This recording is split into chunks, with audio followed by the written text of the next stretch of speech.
Welcome to Megabyte commerce classes.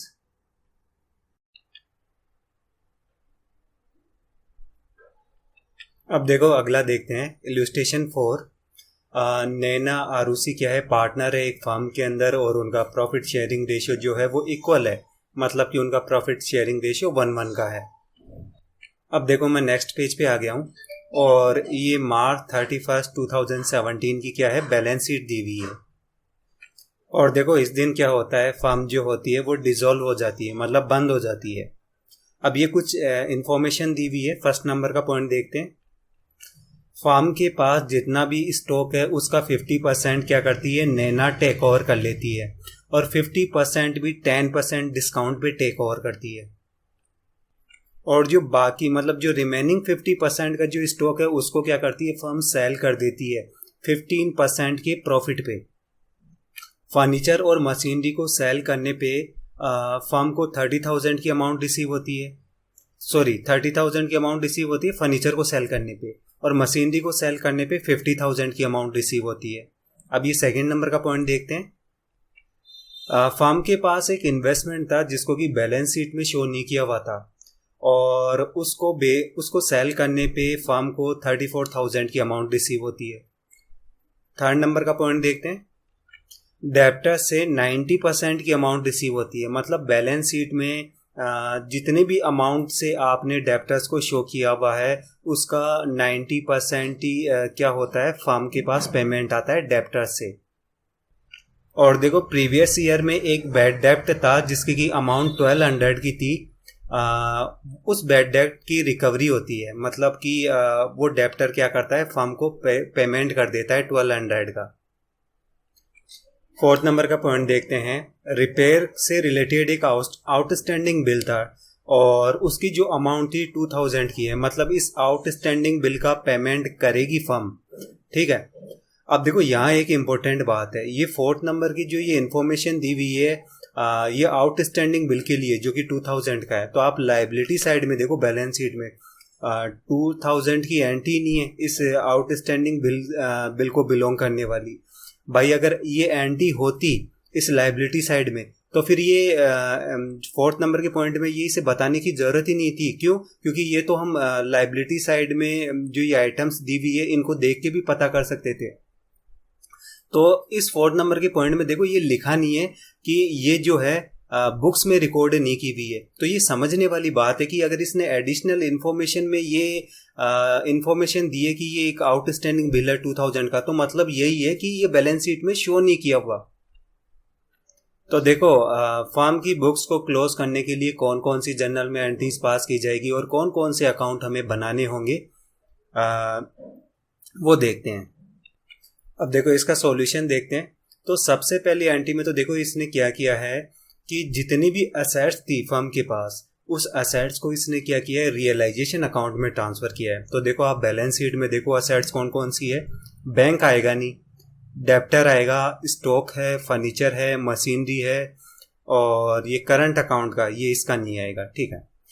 तो इन जो ये 4 आइटम है इनको ट्रांसफर किया जाएगा। जो जिस जिस अमाउंट से बैलेंस शीट में शो किया हुआ है वही अमाउंट रियलाइजेशन अकाउंट में शो होगी, मतलब 25,000, 35,000, 40,000 और 60,000 से। तो ये देखो डेप्टर, स्टॉक, फर्नीचर और मशीनरी को ट्रांसफर किया सेम अमाउंट से जो कि बैलेंस शीट में शो की हुई है, 25, 35, 40 और 60,000 की अमाउंट।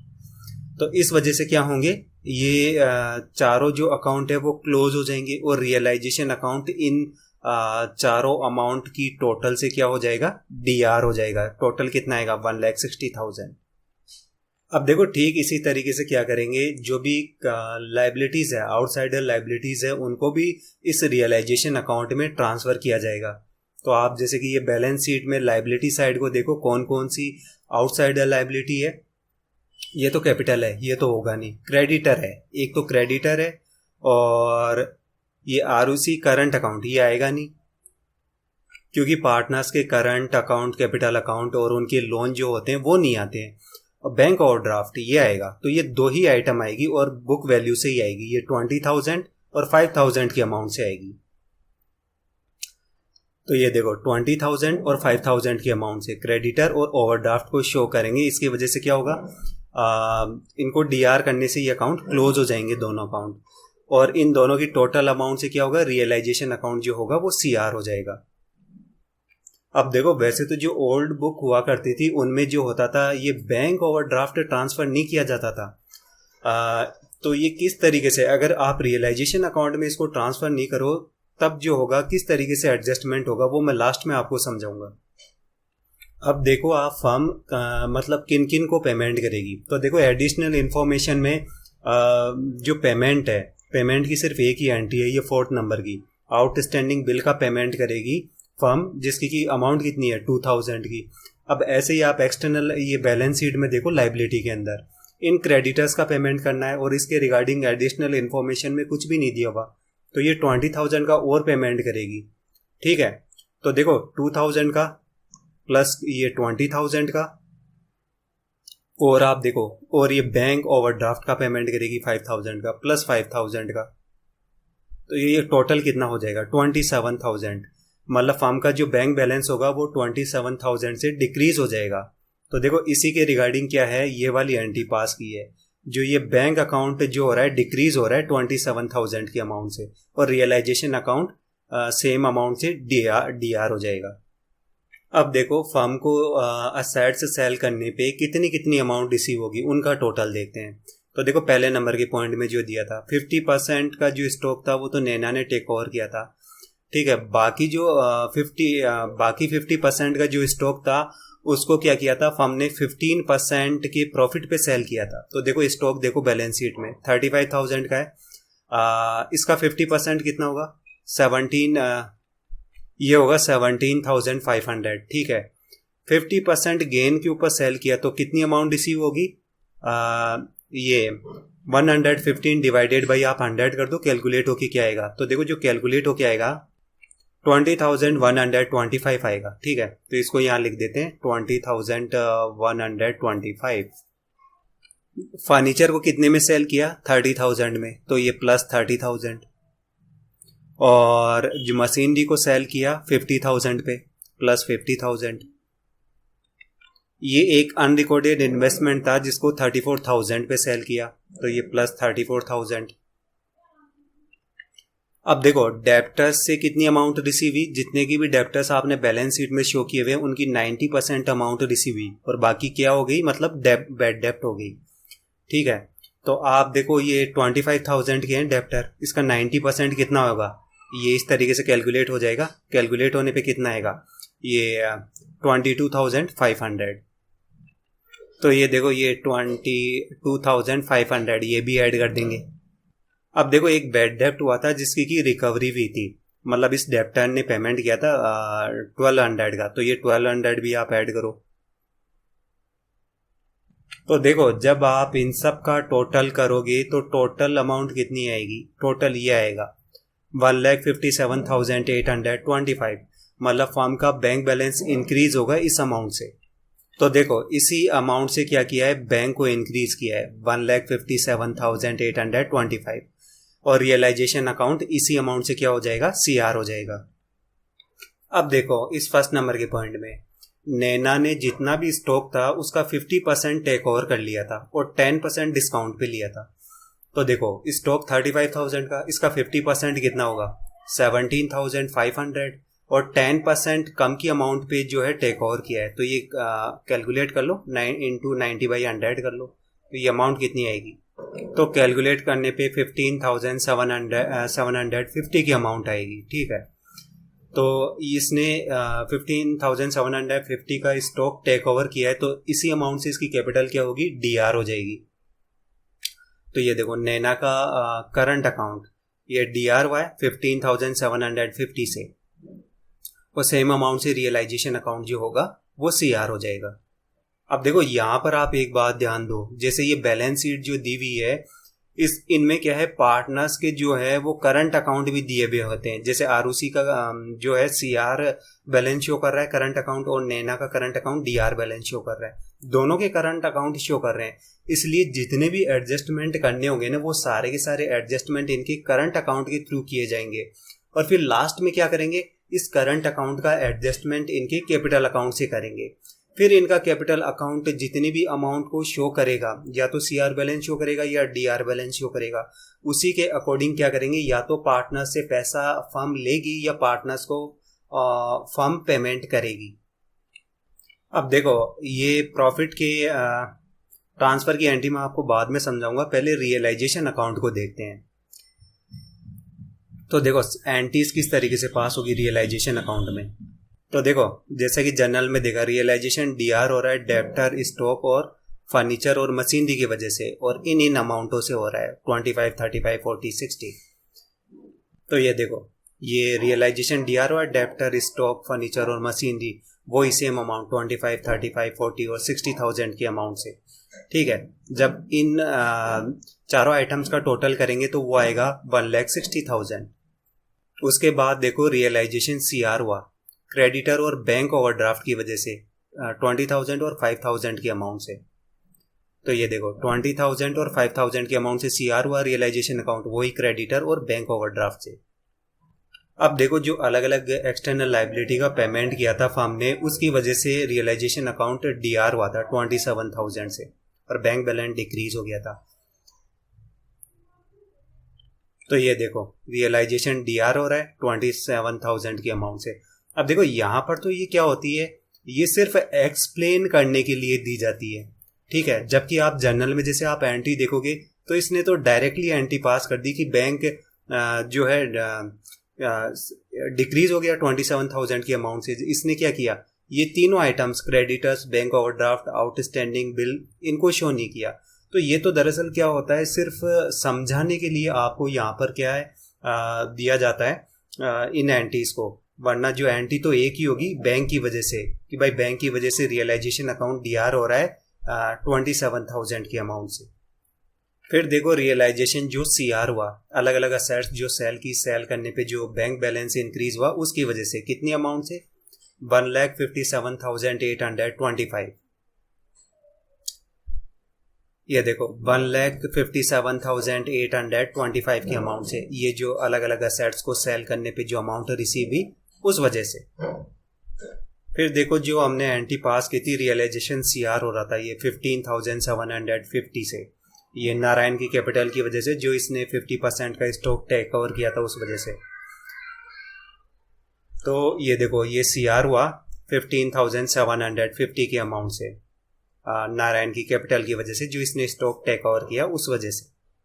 तो देखो हमने क्या है सारी एंट्रीज पास कर ली, मतलब यहाँ से लेके यहाँ तक की, इस ट्रांसफर की एंट्री को छोड़ दी। ठीक है, और सीआर साइड में भी ये सारी एंट्रीज जो है वो मैं बता चुका। ठीक है, तो अब आप सीआर साइड का टोटल देखो कितना आएगा 1,98,575। अब आप डीआर साइड का टोटल देखो वो कितना है, ट्रांसफर की एंट्री को छोड़ के। क्यों? क्योंकि ये तो बैलेंसिंग फिगर होता है। कहने का मतलब जो हमें टोटल करना है वो देखो यहाँ तक का टोटल करना है, मतलब 1,60,000 में जब 27,000 ऐड करेंगे तो ये क्या आएगा 1,87,000 आएगा। तो देखो जब सीआर साइड और ये डीआर साइड का जो टोटल 1,87,000, इनको आप कंपेयर करोगे तो सीआर देखने से पता चल रहा है कि इसका सीआर साइड जो है वो ज़्यादा है। और कितनी अमाउंट से ज़्यादा है 11,575 की अमाउंट से ज़्यादा है। तो सीआर बैलेंस इसका शो हो रहा है, तो सीआर बैलेंस प्रॉफिट को इंडिकेट करता है, और प्रॉफिट को जब पार्टनर्स में डिस्ट्रीब्यूट करेंगे तो देखो उसके रिगार्डिंग ये वाली एंट्री जो होगी जर्नल में पास की जाएगी। मतलब ये जो 11,575 का जो ये प्रॉफिट हुआ है, प्रॉफिट को डिस्ट्रीब्यूट कर देंगे और इन दोनों की कैपिटल को क्या कर देंगे इंक्रीज कर देंगे। और किस रेशियो में करेंगे, इनके प्रॉफिट शेयरिंग रेशियो में जो कि 1:1 का है, उस रेशियो में डिस्ट्रीब्यूट कर देंगे। ठीक है, और ये देखो ये गलत लिखा हुआ है, ये जो अमाउंट है 11,575 की है। जैसा आप इस रियलाइजेशन अकाउंट में देखो ये 11,575 ये सीआर बैलेंस की अमाउंट, तो ये गलत लिखा हुआ है। और दूसरी देखो आप एक चीज़ ध्यान दो, जैसे कि मैंने कहा कि 1:1 की रेशियो में डिस्ट्रीब्यूट करेंगे, लेकिन जो आरओसी है उसको 1 रुपये कम का पेमेंट किया गया है, मतलब 5,787, जबकि आप नैना की देखो 5,788। ₹1 का डिफरेंस है, तो एक्चुअल में क्या था, ये 0.5 पे क्या है प्रॉफिट को शो नहीं करना चाहता था, तो इसी वजह से इसने क्या किया, ये ₹1 का डिफरेंस रखा हुआ है। और देखो जब ये ट्रांसफर वाली एंट्री की जाएगी ना, ये प्रॉफिट के डिस्ट्रीब्यूशन की, तो उस वजह से क्या होगा, ये आप एंट्री पास कर दोगे, फिर इस वजह से इसके डीआर साइड 11,575 की अमाउंट आएगी, फिर दोनों साइड्स क्या होगी इस रियलाइजेशन अकाउंट की, वो इक्वल हो जाएगी, जिस वजह से ये अकाउंट क्लोज हो जाएगा। अब देखो ये अगली एंट्री देखते हैं। तो देखो जैसे बैलेंस शीट के अंदर आप देखो वर्कमैन कंपेंसेशन रिजर्व बनाया हुआ था, ये 15,000 का। तो देखो आपको पहले तो पता होना चाहिए कि ये क्या है एक्चुअल में। जो ये फर्म है, ये फर्म क्या थी, जैसे कि कोई एक्सीडेंट हो जाता है वर्कर के साथ में, तो भाई उनको कंपेंसेशन तो देना पड़ेगा ना, तो उसी के लिए इन्होंने फंड बनाया था। मतलब ये पैसा है जो आपने एक तरीके से बचा के रखा हुआ है फर्म में, कि जब कभी कंपेंसेट करना पड़ेगा किसी वर्कर को, तब ये पैसा काम में आएगा। तो भाई अब तो फर्म ही बंद हो रही है, तो इस वजह से क्या करेंगे, ये जो पैसा बचा हुआ है फर्म के पास, इसको डिस्ट्रीब्यूट कर देंगे पार्टनर्स में उनके प्रॉफिट शेयरिंग रेशियो में। तो देखो वर्कमैन कंपेंसेशन रिजर्व का अकाउंट डीआर कर देंगे 15,000 की अमाउंट से, जिससे ये अकाउंट क्या होगा, क्लोज हो जाएगा। और इन दोनों की करंट अकाउंट को इंक्रीज कर देंगे 1:1 के रेशियो में, इसे डिस्ट्रीब्यूट कर दिया, ठीक है, मतलब इनकी एक तरीके से कैपिटल इंक्रीज हो गई। और जैसा अभी मैंने बताया कि करंट अकाउंट है, इसलिए सारे एडजस्टमेंट करंट अकाउंट के थ्रू ही किए जाएंगे। अब देखो ये तीनों एंट्री बताने से पहले मुझे है ना इनकी करंट अकाउंट को एक्सप्लेन करना होगा, तब आपको ये समझ में आएगा कि ये एंट्री किस तरीके से हुई है। तो देखो ये पार्टनर के करंट अकाउंट और ये कैपिटल अकाउंट दोनों को देखते हैं किस तरीके से। तो सबसे पहले तो ओपनिंग ये करंट अकाउंट को देखते हैं। तो ओपनिंग बैलेंस देखते हैं करंट अकाउंट का।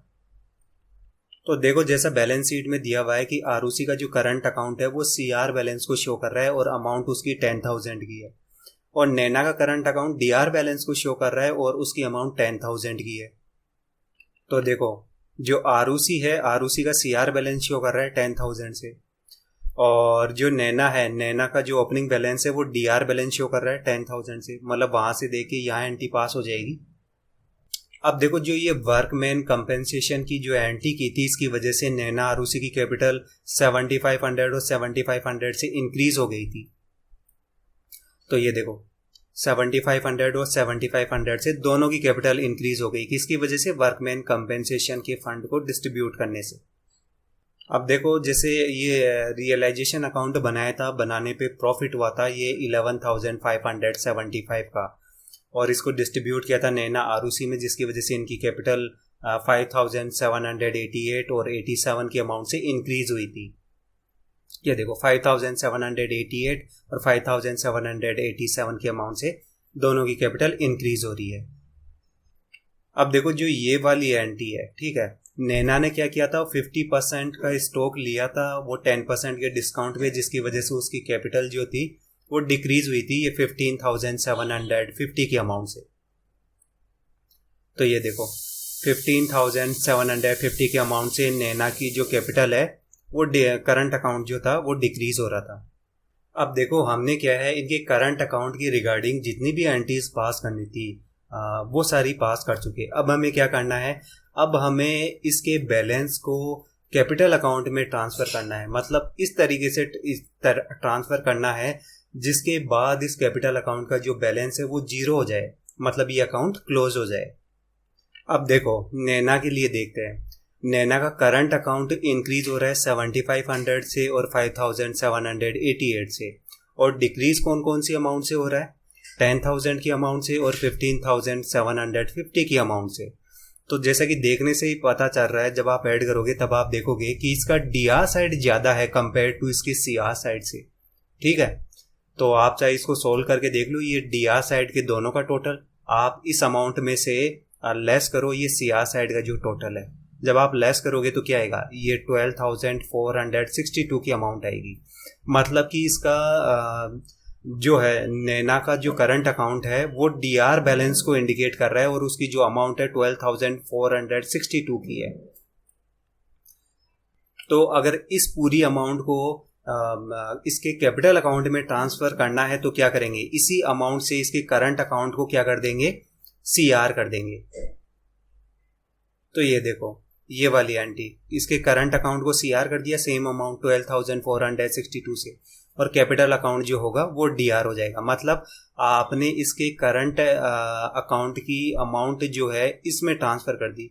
एक तरीके से अमाउंट और ट्रांसफ़र नहीं भी, क्योंकि इसका तो बैलेंस ही डीआर है, लेकिन क्या किया, करंट अकाउंट को आपने किया क्लोज कर दिया। इस एंटी की वजह से ये करंट अकाउंट क्लोज हो जाएगा और इसका कैपिटल अकाउंट जो होगा वो 12,462 से डिक्रीज हो जाएगा। तो ये देखो नैना का जो करंट अकाउंट है वो इस 12,462 की अमाउंट से सीआर हो गया। अब देखो इसी तरीके से आरओसी के लिए देखते हैं। तो आरओसी की जो कैपिटल करंट अकाउंट इंक्रीज हो रहा है, देखो इन तीनों अमाउंट से इंक्रीज हो रहा है। इन तीनों का टोटल कितना है, 23,287 का। अब आप डीआर साइड में देखो आरओसी के कोई भी एंटी नहीं है। अब देखो आप ये ना समझो कि भाई ये वाली एंटी तो है, ये 23,287, नहीं ये नहीं है, ये तो ट्रांसफर की एंट्री है। ट्रांसफर की एंट्री की बात थोड़ी ना करते हैं इसको छोड़ करके। तो मतलब कि डीआर साइड इसके कोई एंटी नहीं है, मतलब कि इसका current account CR balance show कर रहा है कितनी अमाउंट से, 23,287 की अमाउंट से। तो ये सारी की सारी अमाउंट इसके करंट कैपिटल अकाउंट में ट्रांसफर कर देंगे, तो इस अकाउंट को डीआर कर देंगे करंट अकाउंट को इस अमाउंट से। तो ये देखो करंट अकाउंट को डीआर किया, वही सेम अमाउंट 23,287, और ट्रांसफर करने की वजह से क्या होगा, आरओसी का कैपिटल अकाउंट इंक्रीज हो जाएगा सेम अमाउंट से। अब आप देखो जो आरओसी का जो कैपिटल अकाउंट है वो इंक्रीज हो रहा है 23,287 से। तो ये देखो ये जो कैपिटल अकाउंट है, कैपिटल अकाउंट में देखो ये आरओसी का ये 23,287 से इंक्रीज हो गया करंट अकाउंट की वजह से। इसी तरीके से आप नैना का कैपिटल अकाउंट को देखो, ये डिक्रीज हो रहा है 12,462 की अमाउंट से। तो ये देखो 12,462 की अमाउंट से ये डिक्रीज हो गया इसके करंट अकाउंट की वजह से। और आप बैलेंस शीट में देखो दोनों की ओपनिंग कैपिटल कितनी है, नैना की 1 लाख की और आरओसी की 50,000 की। तो ये देखो नैना की 1 लाख की और आरओसी की जो है वो ये 50,000 की। तो अब आप नैना के लिए देखो, नैना का जो ओपनिंग कैपिटल कितने की थी, 1 लाख की, ठीक है। लेकिन करंट अकाउंट की वजह से जो कमी आई वो 12,462 की कमी आई। जब आप ये लेस करोगे ये अमाउंट 1 लाख में से, तो कितना आएगा, ये 87,538 की अमाउंट आएगी। मतलब इतना पेमेंट करना बाकी है इस नैना को। इसी तरीके से आप आरओसी के लिए देखो, इसका ओपनिंग बैलेंस कितना था, 50,000 का, और करंट अकाउंट की वजह से और इंक्रीज हो गया था 23,287 से, ठीक है। तो टोटल जो था वो इसको इतना पेमेंट करना है, ठीक है। अब आप इसके जैसे कि डीआर साइड देखो, कोई भी एंट्री नहीं है जिससे कि इसका कैपिटल अकाउंट जो हो वो डिक्रीज हो रहा हो। देखो बैंक की बात नहीं करेंगे, बैंक तो क्या है एक तरीके से आप बैलेंसिंग फिगर कंसीडर कर लो, बैंक की बात नहीं होती है, ठीक है। तो यहाँ कुछ भी नहीं है, मतलब कि जो आरओसी को पेमेंट कितना है करना है, 73,287 का। तो देखो जब इन दोनों का पेमेंट होगा तो इसके रिगार्डिंग जो जनरल में होगी ये वाली एंट्री पास की जाएगी। नैना को पेमेंट कर दिया जाएगा 87,538 का, और आरओसी को 73,287 का पेमेंट कर देंगे, जिनसे इनकी कैपिटल अकाउंट डिक्रीज हो जाएंगे और ये अकाउंट क्लोज हो जाएंगे। और भाई फर्म पेमेंट कर रही है तो फर्म का बैंक बैलेंस भी तो डिक्रीज हो जाएगा। तो आप इन दोनों का टोटल देख लो, टोटल ये वाली अमाउंट आएगी 1,60,825। इस अमाउंट से फर्म का जो बैंक बैलेंस होगा वो डिक्रीज हो जाएगा, और जिस वजह से क्या होगा, ये देखो ये दोनों की जो कैपिटल अकाउंट है वो डीआर हो जाएंगे 87,538 और 73,287 से। और फिर क्या होंगे इस बैंक वाली एंटी के बाद, जब आप दोनों साइड्स का टोटल देखोगे, जैसे नैना का कितने का है 1 लाख का, और ये सीआर साइड का भी देखो 1 लाख का, दोनों साइड्स इक्वल हो जाएगी दोनों ही पार्टनर्स की, जिसकी वजह से इनकी कैपिटल अकाउंट क्लोज हो जाएंगे। अब देखो बैंक के अकाउंट को देखते हैं। तो ओपनिंग बैलेंस कितना है 30,000 का। ये देखो ये बैलेंस शीट में देखेंगे बैंक ये 30,000 यहाँ से एंट्री हो जाएगी, ठीक है, ये 30,000 आ जाएगा। फिर उसके बाद आप देखो फर्म ने जो आउटसाइडर लाइबिलिटी का पेमेंट किया था, बैंक ओवरड्राफ्ट का पेमेंट किया था, इस वजह से बैंक बैलेंस 27,000 से डिक्रीज हो गया था। ठीक है, तो ये देखो ये 27,000 से CR हो जाएगा। और देखो जो असेट्स को सेल किया था, सेल करने के रिगार्डिंग ये एंट्री थी जिसकी वजह से जो बेचने पे जो अमाउंट रिसीव हुई थी 1,57,825 की थी। तो ये देखो 1,57,825 से क्या होगा, बैंक बैलेंस इंक्रीज हो गया। अब देखो सारे एडजस्टमेंट के बाद में जो ये नैना की कैपिटल जो बन रही थी वो 87,538 की थी। इतने का पेमेंट नैना को किया और जो ROC है उसको 73,287 का पेमेंट किया। तो ये देखो सेम अमाउंट यहाँ पर 87,538 और 73,287, ये इन दोनों को पेमेंट करने की वजह से बैंक बैलेंस क्या हो गया, डिक्रीज हो गया, CR हो गया। अब आप ये सारी एंट्रीज पास करने के बाद में जब आप देखोगे तो ये बैंक अकाउंट का जो बैलेंस आएगा वो 0 आएगा, क्योंकि इसके दोनों साइड्स इक्वल होंगे। और देखो अगर ये सारी एंट्रीज करने के बाद इसका या तो CR बैलेंस आ रहा है या DR बैलेंस आ रहा है, तो इसका एक ही मतलब है कि आपने कहीं मिस्टेक की है। अब देखो जैसा कि मैंने आपको शुरुआत में बताया था कि ये जो बैंक ओवरड्राफ्ट है इसको रिवैल्यूएशन अकाउंट में ट्रांसफर नहीं किया जाता था पहले की बुक्स के अंदर। ठीक है, इसका जो था बैंक अकाउंट से एडजस्टमेंट किया जाता था। अगर देखूं मैं बैंक अकाउंट से एडजस्टमेंट करूं या रियलाइजेशन अकाउंट में शो नहीं करूं तो फिर एंट्रीज किस तरीके से पास होगी। तो देखो सबसे पहले तो इस रियलाइजेशन अकाउंट में ये 5,000 की जो अमाउंट है ये नहीं आएगी CR साइड। तो जब ये CR साइड नहीं आएगी तो इसका मतलब क्या होगा, 5,000 से CR बैलेंस कम हो जाएगा और उसकी वजह से क्या होगा, जो ये प्रॉफिट डिस्ट्रीब्यूट किया है नैना और ROC में, इनका जो 5,000 से कम का प्रॉफिट डिस्ट्रीब्यूट होगा, जिसकी वजह से नैना को ये 5,788 की अमाउंट रिसीव नहीं होगी, बल्कि उसे अमाउंट रिसीव होगी 3,288 की। ऐसे ही ROC को 5,787 की अमाउंट रिसीव नहीं होगी, उसे अब अमाउंट रिसीव होगी 3,287 की। जब आप इन दोनों अमाउंटों का टोटल करोगे तो टोटल क्या आएगा, ये 6,575 की अमाउंट आएगी। तो देखो ये जो दोनों अमाउंट है, ये वाली और ये वाली अमाउंट, इन दोनों अमाउंटों का कैपिटल अकाउंट में किस तरीके से ट्रांसफर होगा ये देखो। फिर ये यहाँ पर जो रियलाइजेशन प्रॉफिट डिस्ट्रीब्यूट में हमने ये 5,788 जो लिखा है ये नहीं आएगा, इसकी जगह आएगा 3,288 और ये जो ROC को 5,787 नहीं आएगा, इसकी जगह ये आएगा 3,287। मतलब कि जो ये नया वाला प्रॉफिट है ये वाला और ये वाला, ये न्यू प्रॉफिट के अकॉर्डिंग एंट्री पास की जाएगी। ठीक है, तो इसकी वजह से देखो क्या होगा, तो देखो इसके इम्पैक्ट की वजह से क्या होगा कि ये जो नैना का करंट अकाउंट है ये 12,462 की अमाउंट से जो होगा वो CR नहीं होगा, बल्कि ये CR होगा इस अमाउंट से 14,962 की अमाउंट से। ऐसे ही जो ROC है, ROC का जो करंट अकाउंट जो DR वाइज 23,287 इस अमाउंट से नहीं होगा, ये होगा 20,787 के अमाउंट से। मतलब क्या होगा, दोनों के करंट जो ये कैपिटल अकाउंट में अमाउंट ट्रांसफर हो रही है वो डिफरेंट हो जाएगी। तो उसकी वजह से आप देखो कैपिटल अकाउंट के ऊपर क्या इम्पैक्ट होगा। ये जो ROC है, ROC की CR साइड में ये 23,287 नहीं आएगा, बल्कि इसकी जगह अमाउंट आएगी ये 20,787। इसी तरीके से जो नैना के ये जो DR साइड में ये 12,462 की अमाउंट नहीं आएगी, बल्कि इसकी जगह आएगी ये 14,962 की अमाउंट आएगी। और इसकी वजह से क्या होगा, नैना को ये 87,538 का पेमेंट नहीं किया जाएगा, बल्कि इसको पेमेंट किया जाएगा 85,038 का पेमेंट किया जाएगा।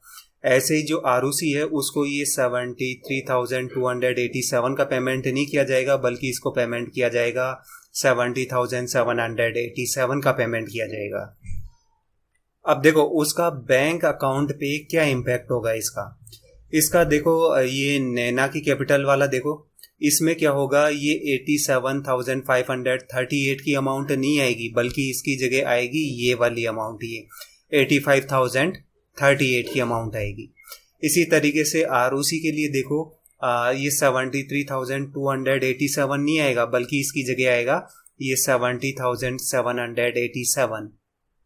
और इसकी वजह से क्या होगा, ये बैंक अकाउंट का सीआर साइड का जो टोटल दिया हुआ है ये 1,87,825, ये टोटल नहीं होगा, बल्कि इसका टोटल होगा ये 1,82,825। अब इसके डीआर साइड में आप देखो, डीआर साइड में ये ओपनिंग कैपिटल 30,000 की ओपनिंग कैपिटल नहीं आएगी, बल्कि इस 30,000 की जगह 25,000 की आएगी। क्यों? क्योंकि 5,000 का तो ओवरड्राफ्ट किया है, वो एडजस्ट करना होगा। और इस वजह से इसका जो टोटल होगा डीआर साइड का टोटल, वो 1,87,825 नहीं होगा, बल्कि ये होगा 1,82,825। तो आप देखो डीआर साइड का देखो बैंक अकाउंट का कितना है, 1,82,825, और सीआर साइड का टोटल देखो सेम 1,82,825। इस तरीके से क्या होती, दोनों साइड्स इक्वल हो जाती।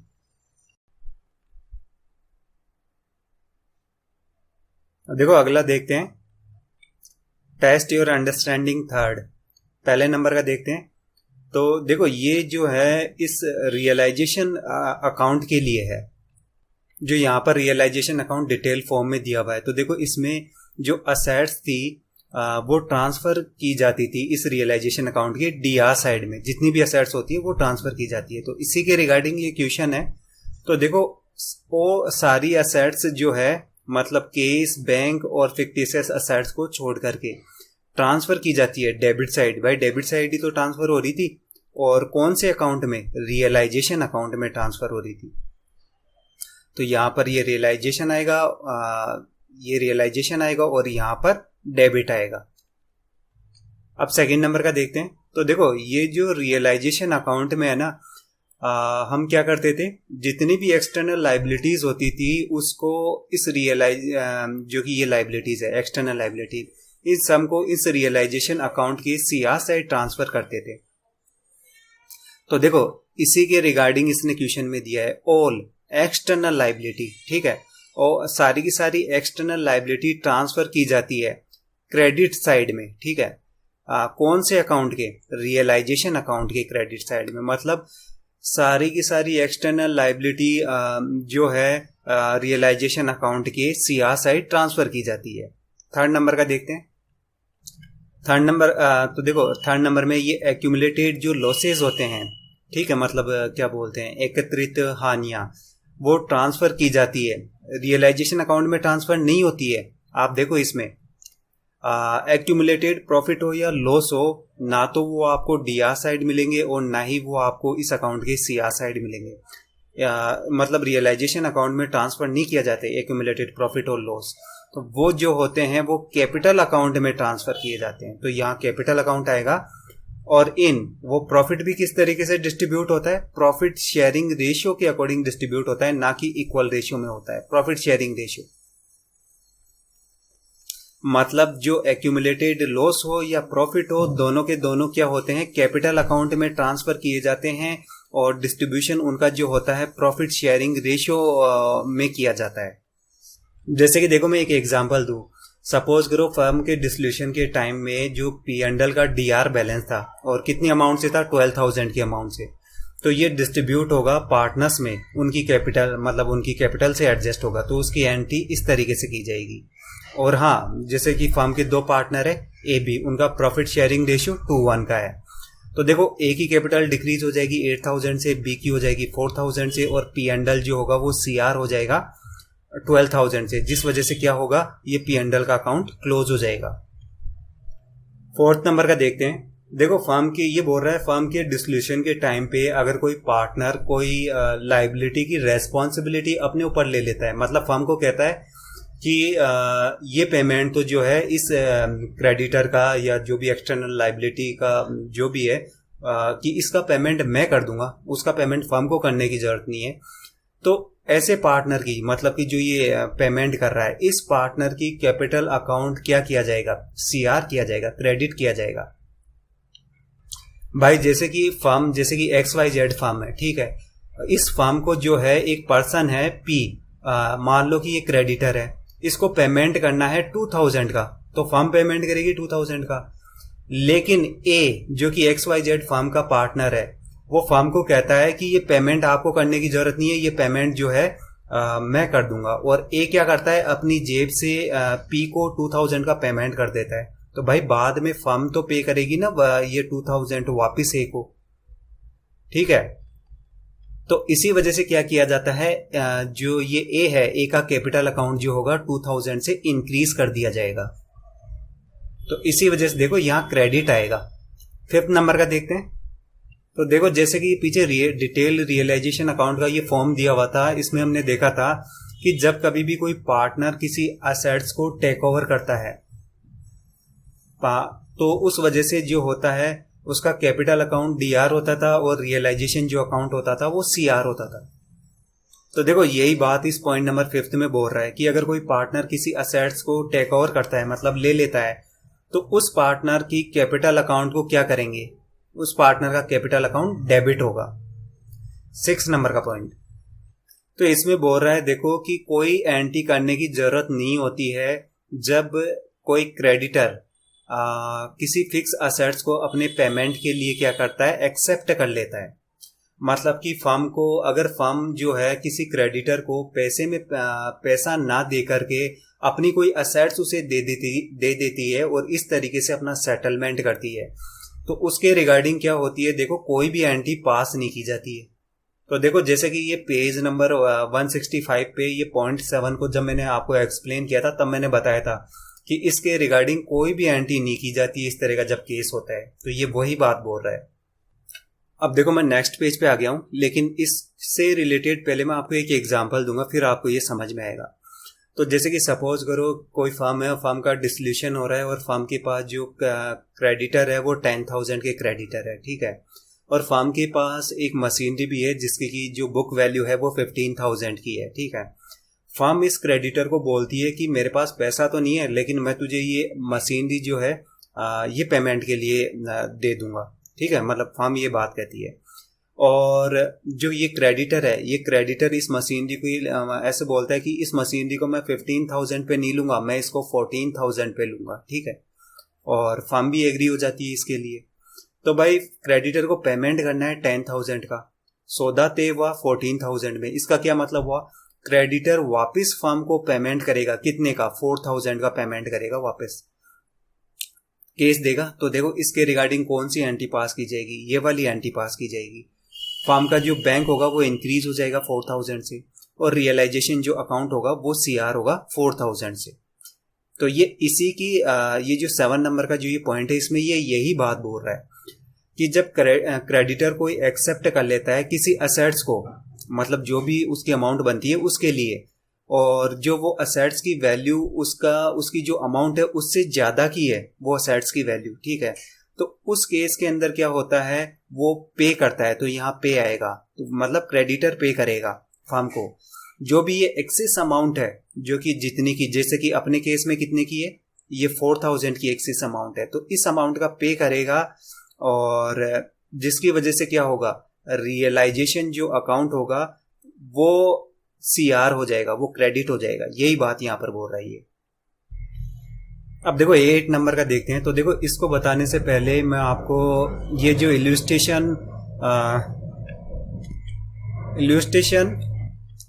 थर्ड में ये जो डी नंबर के पॉइंट को मैंने डिस्कस किया था, जिसमें शोभा को क्या था, देखो अपॉइंट किया गया था और डिसोल्यूशन वर्क के लिए, और उसके लिए उसको 15,000 का पेमेंट किया जा रहा था, ठीक है, और जो रियलाइजेशन एक्सपेंसेस थे वो भी शोभा ही पे कर रही थी, ठीक है, और शोभा ने जो रियलाइजेशन एक्सपेंसेस पे किए वो 11,800 के पे किए। तो देखो इसके रिगार्डिंग जो जनरल में एंट्री हुई थी ये डी वाली, रियलाइजेशन अकाउंट डीआर हुआ था 15,000 से, और शोभा को भाई पेमेंट करना था 15,000 का, जो ये उसका एक तरीके से सैलरी कंसीडर कर लो। तो इसकी वजह से इसकी कैपिटल क्या हुई थी, इंक्रीज हुई थी। लेकिन जो उसने वो पेमेंट किया एक्चुअल 11,800 का, ठीक है, इसकी एंट्री पास नहीं की जाती क्योंकि इसका कोई लेना देना नहीं होता है। बस एग्रीमेंट हो गया फर्म के बीच में और पार्टनर के बीच में कि ये रियलाइजेशन एक्सपेंसेस पार्टनर को करने हैं, तो इसकी एंट्री नहीं होती। तो देखो यही बात ये यहाँ पर बोल रहा है कि फर्म जो है वो पार्टनर को रियलाइजेशन वर्क के लिए क्या करेगी, पेमेंट करेगी, ठीक है। और पेमेंट के लिए भी देखो एक एग्रीमेंट यही है कि भाई जो रियलाइजेशन एक्सपेंसेस है वो पार्टनर दे रहा है यहाँ पर, इसीलिए ये यहाँ पर ये बात बोल रहा है irrespective of actual amount spend, मतलब स्पेंड कौन कर रहा है इस रियलाइजेशन एक्सपेंसेस को, जो है पार्टनर पे कर रहा है। तो इस केस में क्या होता है, तो इस अमाउंट से मतलब कि जो पैसा फर्म जो है पार्टनर को देगी इस रियलाइजेशन वर्क के लिए, उस अमाउंट से जो होता है रियलाइजेशन अकाउंट डीआर होता है, और पार्टनर का कैपिटल अकाउंट जो होता है वो सीआर होता है। ये देखो इलस्ट्रेशन थर्ड में यही तो किया था, रियलाइजेशन डीआर हो रहा था और पार्टनर का कैपिटल अकाउंट सीआर हो रहा था। अब देखो 9 नंबर का देखते हैं। तो पहली चीज तो ये देखो, ये यहाँ पर इसने ये ब्रैकेट शो किया है ना, ये नहीं आएगा, ये यहाँ पर और ये यहाँ पर, ये ब्रैकेट नहीं है। पार्टनर का जो लोन है जैसे कि वो ट्रांसफर नहीं किया जाता है रियलाइजेशन अकाउंट में, पार्टनर का लोन रियलाइजेशन अकाउंट में ट्रांसफर नहीं किया जाता है।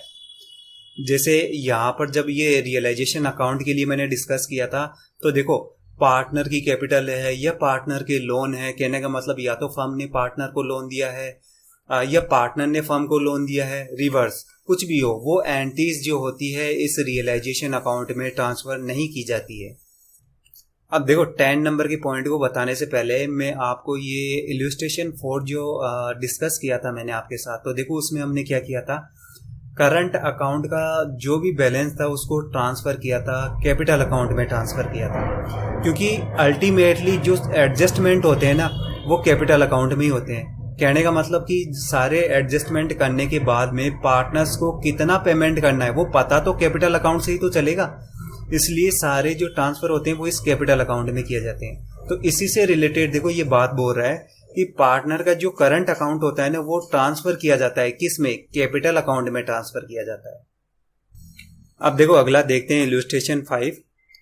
ये देखो फर्म के 2 पार्टनर है, ये अश्विनी और भरत, और ये इनकी बैलेंस शीट दी हुई है मार्च 31, 2017 की।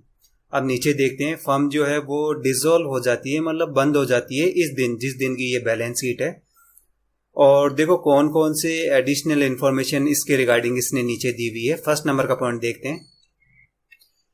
फर्म और अश्वनी के बीच ये एग्रीमेंट होता है कि जो मिसेज अश्वनी का जो ये लोन है 10,000 का, इसका पेमेंट जो है अश्वनी कर देगा। मतलब कि अश्विनी कहता है कि वो अपनी वाइफ का जो पेमेंट है, जो लोन लिया हुआ है फर्म ने, उसका पेमेंट वो कर देगा, ठीक है। और अश्विनी क्या करता है, देखो 8,000 का स्टॉक टेक ओवर कर लेता है। सेकंड नंबर का पॉइंट देखते हैं, जो भारत है वो देखो क्या हाफ इन्वेस्टमेंट जो है वो लेके चला जाता है और 10% के डिस्काउंट पे लेके जाता है, मतलब 10% कम की अमाउंट पे करेगा ये फर्म को। डेप्टर से फर्म को 38,000 की अमाउंट रिसीव होती है। क्रेडिटर को जितना भी पेमेंट किए करना है, मतलब जो बुक वैल्यू में शो किया हुआ है, उनको 380 की अमाउंट कम पे की जाती है। बिल्डिंग को सेल करने पे जो अमाउंट रिसीव होती है वो 1,30,000 की अमाउंट रिसीव होती है। ऐसे गुडविल के लिए जो अमाउंट रिसीव होती है वो 12,000 की अमाउंट रिसीव होती है फर्म को। और जो भी रिमेनिंग इन्वेस्टमेंट है वो 9,000 पे सेल कर दिया जाता है। और देखो एक फर्म के पास एक टाइपराइटर था जिसको कि बैलेंस शीट में शो नहीं किया हुआ था, और इसको जो है भारत टेक ओवर कर लेता है और 600 रुपीज में, मतलब कि एग्रीमेंट जो होता है भारत और फर्म के बीच में कि भारत इसके लिए 600 का पेमेंट करेगा। फर्म के जो रियलाइजेशन एक्सपेंसेस होते हैं वो 2,000 के होते हैं। तो हमें देखो रियलाइजेशन अकाउंट बनाना है, पार्टनर के कैपिटल अकाउंट बनाने हैं और बैंक अकाउंट बनाना है। अब देखो इसका सॉल्यूशन देखते हैं। तो सबसे पहले तो रियलाइजेशन अकाउंट को देखते हैं। तो देखो इसकी डीआर साइड में सबसे पहले तो फर्म की जो असेट्स है वो ट्रांसफर की जाएगी, ठीक है। अब आप ये बैलेंस शीट में देखो क्वेश्चन में कौन कौन सी असेट्स है, स्टॉक है, इन्वेस्टमेंट है, डेप्टर है, बिल्डिंग है और गुडविल है, ये सारी की सारी ट्रांसफर होगी और जिन जिन अमाउंट से बैलेंस शीट में शो की हुई है उन अमाउंट से ये क्या होगी, ट्रांसफर होगी। तो ये देखो डेप्टर, स्टॉक, इन्वेस्टमेंट, बिल्डिंग, ये चारों असेट जो होगी ट्रांसफर हो जाएगी। सॉरी चारों नहीं, ये पांचों, ये गुडविल जो है ये नेक्स्ट पेज पे दी हुई है, ये पांचों ट्रांसफर हो जाएगी। वो सेम अमाउंट से होगी जो भी बैलेंस शीट में शो की हुई है उस अमाउंट से। जब आप इन सब का टोटल करोगे तो टोटल जो आएगा 1,55,000 आएगा।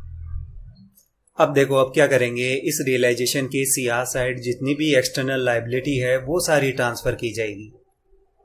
तो आप देखो ये बैलेंस शीट में लायबिलिटी साइड देखो कौन कौन सी एक्सटर्नल लायबिलिटी है। एक तो क्रेडिटर है, मिसेस अश्विनी लोन। देखो यहाँ ध्यान देने की जरूरत है। नॉर्मली जो अपन ने पीछे क्वेश्चन सोल्व किए उनमें क्या होता था, जैसे कि जो पार्टनर यहाँ पर है अश्विनी है, लेकिन ये लोन अश्विनी का नहीं है, ये तो अश्विनी की वाइफ का लोन है, ठीक है। तो ये ध्यान देने वाली बात है।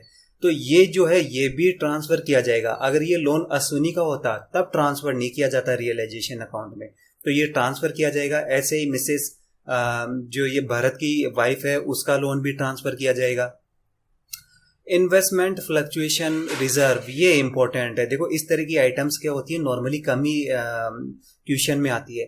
तो ये बिल्कुल देखो वैसे ही होता है जैसे कि अपन डेप्टर्स पे जैसे प्रोविजन करते हैं ना, तो ये बिल्कुल इस प्रोविजन की तरह ही होता है। जैसे कहने का मतलब कि फार्म के पास जो है इन्वेस्टमेंट है, ठीक है, जैसे कि ये वैल्यू यहाँ पर 20,000 की है, ये 20,000 का इन्वेस्टमेंट है, लेकिन ये जो रिजर्व की कर रखा है इसने इसके रिगार्डिंग कितने का कर रखा है, ये 2,000 का रिजर्व कर रखा है। तो इसका मतलब ये है कि ऐसे पॉसिबिलिटी है कि जब इसको सेल किया जाए तो ये 18,000 में सेल हो, मतलब कि इन्वेस्टमेंट की जो वैल्यू है मार्केट वैल्यू वो डिक्रीज हो जाए 18,000, और इतनी ही पॉसिबिलिटी लगती है कि ज़्यादा से ज़्यादा 2,000 ही डिक्रीज होगा। तो जितनी भी पॉसिबिलिटी लगती है उतने का इसने क्या किया, एक तो प्रोविजन कर दिया। तो ये बिल्कुल उसी तरीके से होता है। तो जैसे अपन क्या करते हैं, ये जो डेप्टर पे जो प्रोविजन बनाते हैं भाई वो भी तो ट्रांसफर करते हैं रियलाइजेशन के सीआर, तो ये भी ट्रांसफर होगा। ये 2,000 भी रियलाइजेशन के सीआर साइड ट्रांसफर किया जाएगा, जर्नलिज्म नहीं आएगा और कैपिटल आती है नहीं। तो ये क्रेडिटर, ये अश्वनी की वाइफ का लोन और भरत की वाइफ का लोन और ये इन्वेस्टमेंट का जो रिजर्व बनाया है ये सारे ट्रांसफर होंगे। तो ये देखो क्रेडिटर और दोनों की वाइफ का जो लोन है और डाउटफुल डेप्ट, हाँ देखो ये मैं बताना भूल गया, जो ये डाउटफुल डेप्ट है ये भी देखो ट्रांसफर होगा। कितने की अमाउंट है, 4,000 से, मतलब जो अमाउंट बैलेंस शीट में शो कर रखी है वही अमाउंट हमें लेनी है। इसी तरीके से आप नेक्स्ट पेज पे देखो, ये इन्वेस्टमेंट के लिए जो रिजर्व बनाया था 2,000, तो ये सारी लायबिलिटी और ये प्रोविजन ये सारे ट्रांसफर कर लेंगे। अब यहाँ पर देखो एक बात ध्यान देने वाली है, जैसे कि यहाँ पर इस रियलाइजेशन अकाउंट में जो डेप्टर है, डेप्टर को जो है 40,000 पे शो किया हुआ है। तो मतलब जैसे आप क्वेश्चन में देखो किसने ग्रोस अमाउंट पे शो किया है। अगर मैं इसको रियलाइजेशन अकाउंट में इसकी नेट अमाउंट जो कि 36,000 की है, अगर इस अमाउंट से शो करता, मतलब मेरा कहने का मतलब डेप्टर को मैं 40,000 या डीआर साइड शो ना करके इस 40,000 की जगह अगर 36,000 लिखता, तो उसकी वजह से फिर आपने जो ये सीआर साइड प्रोविजन कर रखा है डाउटफुल डेप्ट्स के लिए, ये 4,000 की एंट्री नहीं आती। तो ये आपकी चॉइस की बात है कि आप दोनों में से कोई सा भी कर सकते हो, जो आंसर आएगा वो सेम आएगा। अब देखो इंफॉर्मेशन को देखते हैं। पहले नंबर का पॉइंट, अश्विनी ने जो प्रॉमिस किया था कि वो अपनी वाइफ का जो लोन है वो पे कर देगा, मतलब पे किसको करना था, फर्म को, लेकिन पे का कौन कर रहा है, अश्विनी। तो इसी वजह से इसकी जो कैपिटल होगी वो इंक्रीज कर देंगे, जितना भी ये लोन पे करेगा अपनी वाइफ को। और कितना पे करेगा, ये देखो 10,000 पे करेगा, तो 10,000 से अश्विनी की जो कैपिटल है वो इंक्रीज हो जाएगी। तो देखो इसके रिगार्डिंग जो होगी ये वाली एंट्री जनरल में पास की जाएगी। रियलाइजेशन अकाउंट डीआर होगा 10,000 से और अश्विनी की कैपिटल इंक्रीज हो जाएगी 10,000 से, जिसकी वजह से देखो क्या होगा, ये देखो अश्विनी की कैपिटल इंक्रीज हो रही है और रियलाइजेशन डीआर हो रहा है 10,000 से, तो ये 10,000 आ जाएगा। और देखो आगे क्या बोल रहा है, ये अश्विनी जो है स्टॉक को ले लेता है 8,000 में। अब देखो आपको कंफ्यूज नहीं होना है, आपको ये नहीं समझना है कि स्टॉक की जो वैल्यू है वो तो बैलेंस शीट में 10,000 की शो की हुई है, मतलब ये 8,000 का लेके जा रहा है। मतलब अभी भी फर्म के पास 2000 का है, नहीं ऐसा नहीं है। ये पूरा का पूरा स्टॉक लेके जा रहा है और इसको फर्म और जो इसके बीच में एग्रीमेंट हुआ है वो ये हुआ है कि इस पूरे स्टॉक के लिए जो अश्विनी है वो 8000 का पेमेंट करेगा, ना कि 10,000 का पेमेंट करेगा। इसीलिए आप देखो जो ये बैंक सेल करने पे जो ये बैंक इंक्रीज हुआ है, इसमें आप देखो स्टॉक है ही नहीं, क्योंकि पूरा का पूरा जो स्टॉक था वो अश्विनी लेके जा चुका है। तो देखो अश्विनी जो ये पूरे के पूरे स्टॉक को 8000 में लेके गया है, इसके रिगार्डिंग ये वाली जनरल में एंटी पास होगी। अश्विनी की जो कैपिटल होगी वो डीआर डिक्रीज हो जाएगी 8000 से, और रियलाइजेशन सीआर हो जाएगा 8000 से। तो देखो आप इसमें देखो ये रियलाइजेशन जो हुआ है वो सीआर हुआ है 8000 की अमाउंट से। सेकंड नंबर का पॉइंट देखो, जो ये भरत है ये हाफ इन्वेस्टमेंट लेके जाता है 10% डिस्काउंट पे। अब आप इन्वेस्टमेंट देखो 20,000 का हाफ कितना होगा 10,000, और 10,000 को भी 10% लेस पे लेके जा रहा है। मतलब कितनी अमाउंट पे कर रहा है ये 90, आप 90/100 से मल्टीप्लाई कर दो, कितना आएगा 9,000 की अमाउंट आएगी। मतलब कि ये 9,000 में इन्वेस्टमेंट को परचेज किया है। हालांकि इन्वेस्टमेंट 10,000 का है, लेकिन 10,000 के इन्वेस्टमेंट को ये 9,000 में जो है फर्म से ले रहा है। तो देखो इसके रिगार्डिंग जो जनरल में एंटी पास की जाएगी वो ये वाली पास की जाएगी। जो भरत की कैपिटल है वो 9,000 से डिक्रीज हो जाएगी, और रियलाइजेशन जो है वो सीआर हो जाएगा 9,000 से। तो आप देखो रियलाइजेशन जो ये सीआर हुआ है 9,000 की अमाउंट से। अब देखो जैसे कि आगे बताया था कि एक टाइपराइटर था जिसको बैलेंस शीट में शो नहीं किया हुआ था, इसको भरत टेक ओवर कर लेता है, और इसके लिए ये 600 में एग्री होता है कि 600 का पेमेंट करेगा ये फर्म को। तो देखो इसके रिगार्डिंग ये वाली जनरल में एंटी पास की जाएगी। भारत की जो कैपिटल है वो डिक्रीज हो जाएगी 600 से, और रियलाइजेशन जो होगा वो सीआर हो जाएगा 600 से। तो ये देखो ये 600 से रियलाइजेशन सीआर हो गया। अब देखो हम देखेंगे कि असेट्स को सेल करने पे फर्म को कितना पैसा रिसीव हुआ। तो देखो डेप्टर से जो अमाउंट रिसीव हुई वो 38,000 की, तो ये 38,000 यहाँ लिखा।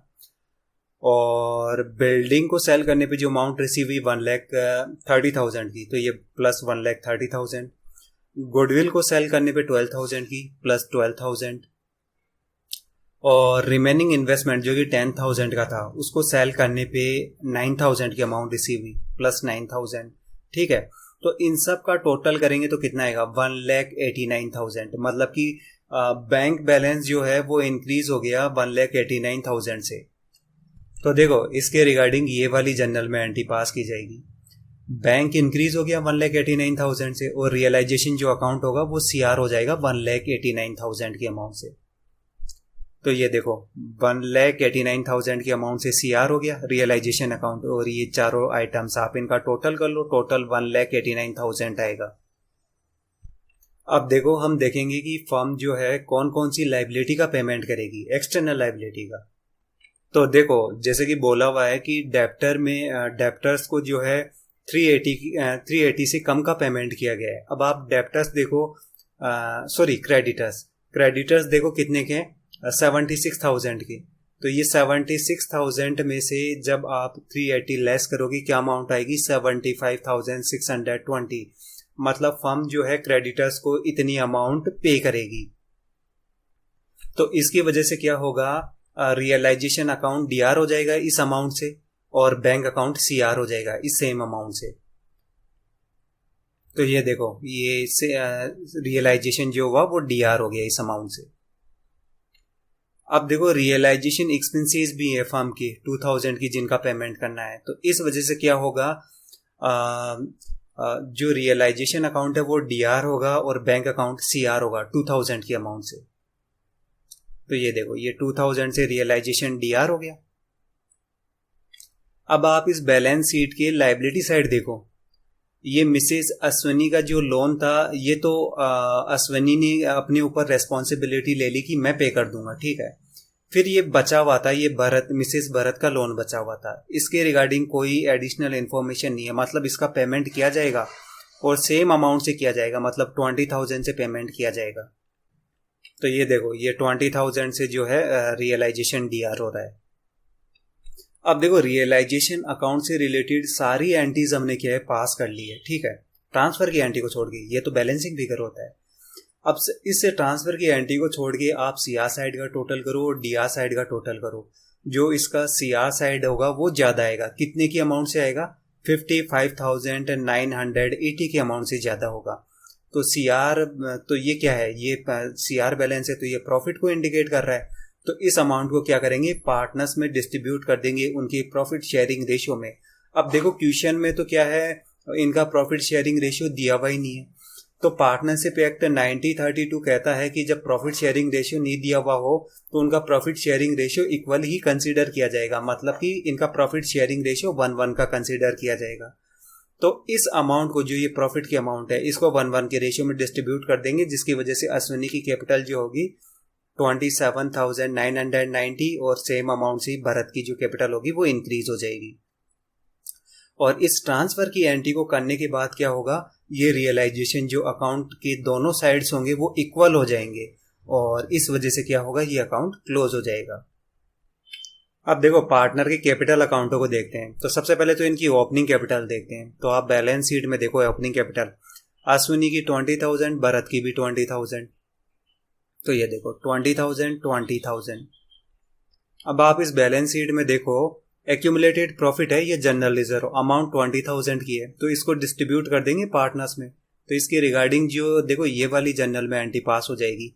जनरल रिजर्व का अकाउंट डी आर होगा 20,000 से, तो ये अकाउंट क्लोज हो जाएगा। दोनों की कैपिटल 1:1 की रेशियो में इंक्रीज हो जाएगी, तो हर एक की कैपिटल 10,000 से इंक्रीज हो जाएगी। तो ये देखो ये 10,000 और 10,000 की अमाउंट से दोनों की कैपिटल इंक्रीज होगी। अब देखो जैसा मैंने आपको बताया था कि अश्विनी ने जो है अपनी वाइफ की लोन की रेस्पॉन्सिबिलिटी अपने ऊपर ली थी, जिसके रिगार्डिंग ये वाली एंट्री हुई थी। तो इसकी कैपिटल 10,000 से इंक्रीज हुई थी। तो ये देखो ये अश्विनी की कैपिटल 10,000 से इंक्रीज हो रही है।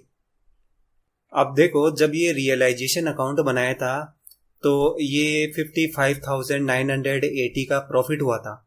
इस प्रॉफिट को इन दोनों में डिस्ट्रीब्यूट किया था, जिससे इनकी कैपिटल ये 27,990 से क्या हो रही थी? इंक्रीज हो रही थी हर एक की। तो आप देखो ये सेम अमाउंट 27,990 और ये भरत की भी वही सेम अमाउंट।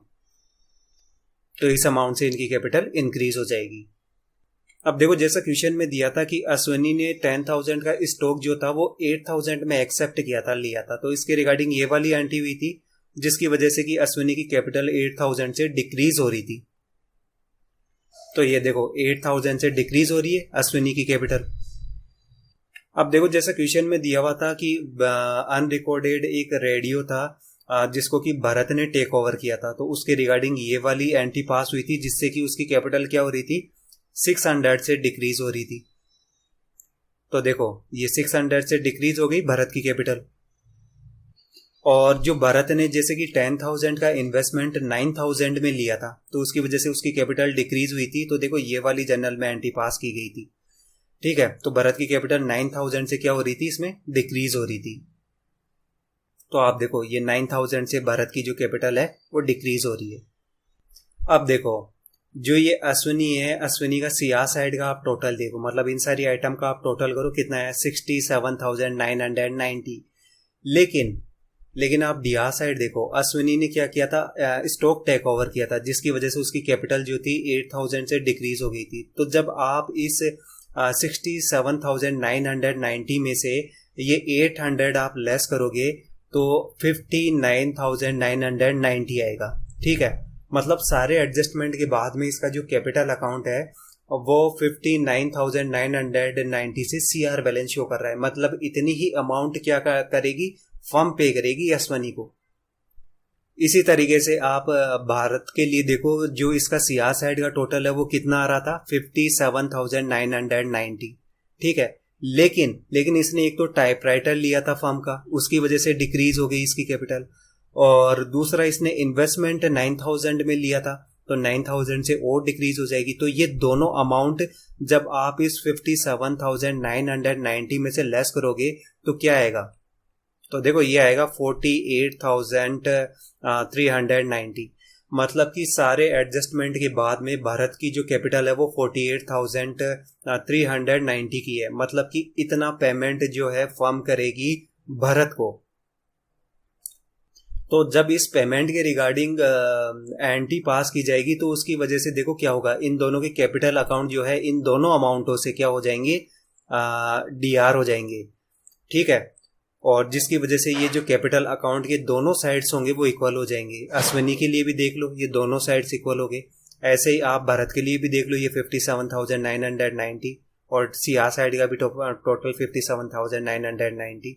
मतलब पेमेंट करने के बाद दोनों साइड्स इक्वल हो जाएगी, जिससे कि इनके कैपिटल अकाउंट क्लोज हो जाएंगे। और अब देखो बैंक अकाउंट को देखते हैं, बैंक का ओपनिंग बैलेंस देखते हैं कितना है। तो आप बैलेंस शीट में देखो, बैंक का जो ओपनिंग बैलेंस है 17,000 का, तो ये 17,000 से शो कर दिया।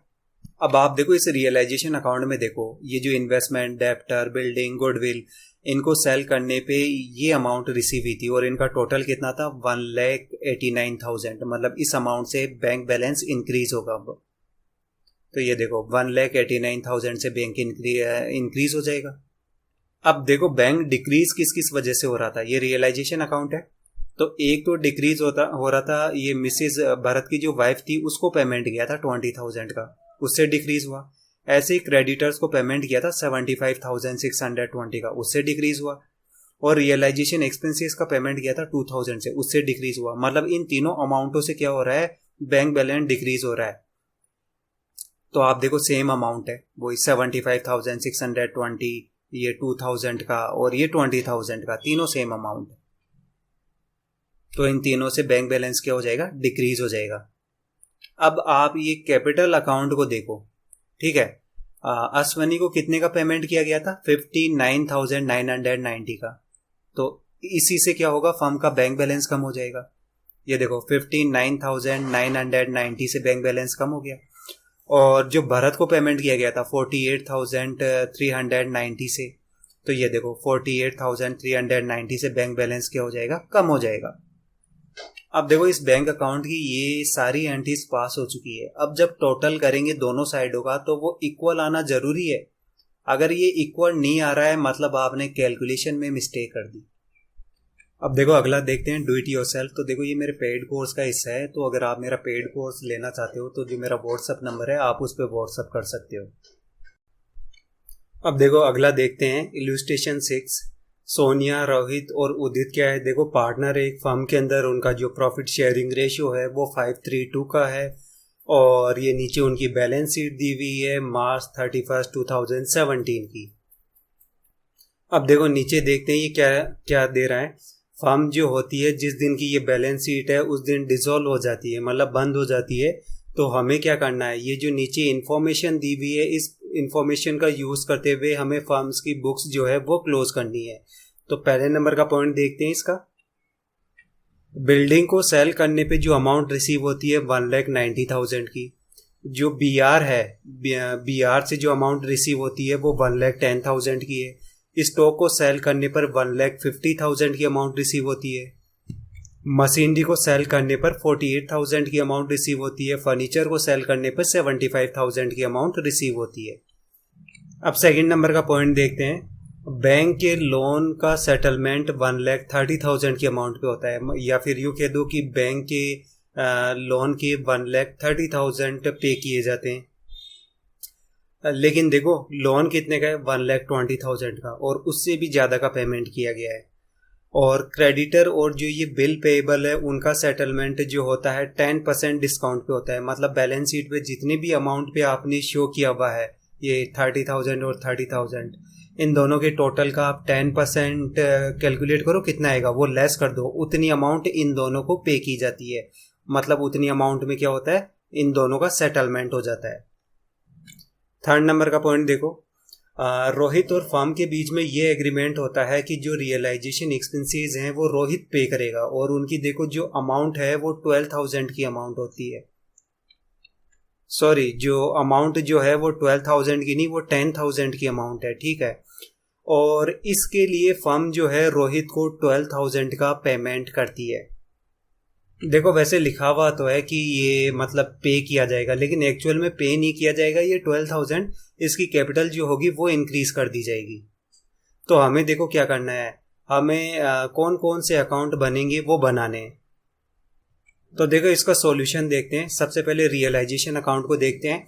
रियलाइजेशन की डीआर साइड सबसे पहले जितनी भी असेट्स है वो सारी रियलाइजेशन की डीआर साइड ट्रांसफ़र करेंगे। तो आप बैलेंस शीट में देखो कौन कौन सी असेट्स है। Building, machinery, stock, BR, furniture और ये बैंक आएगा नहीं।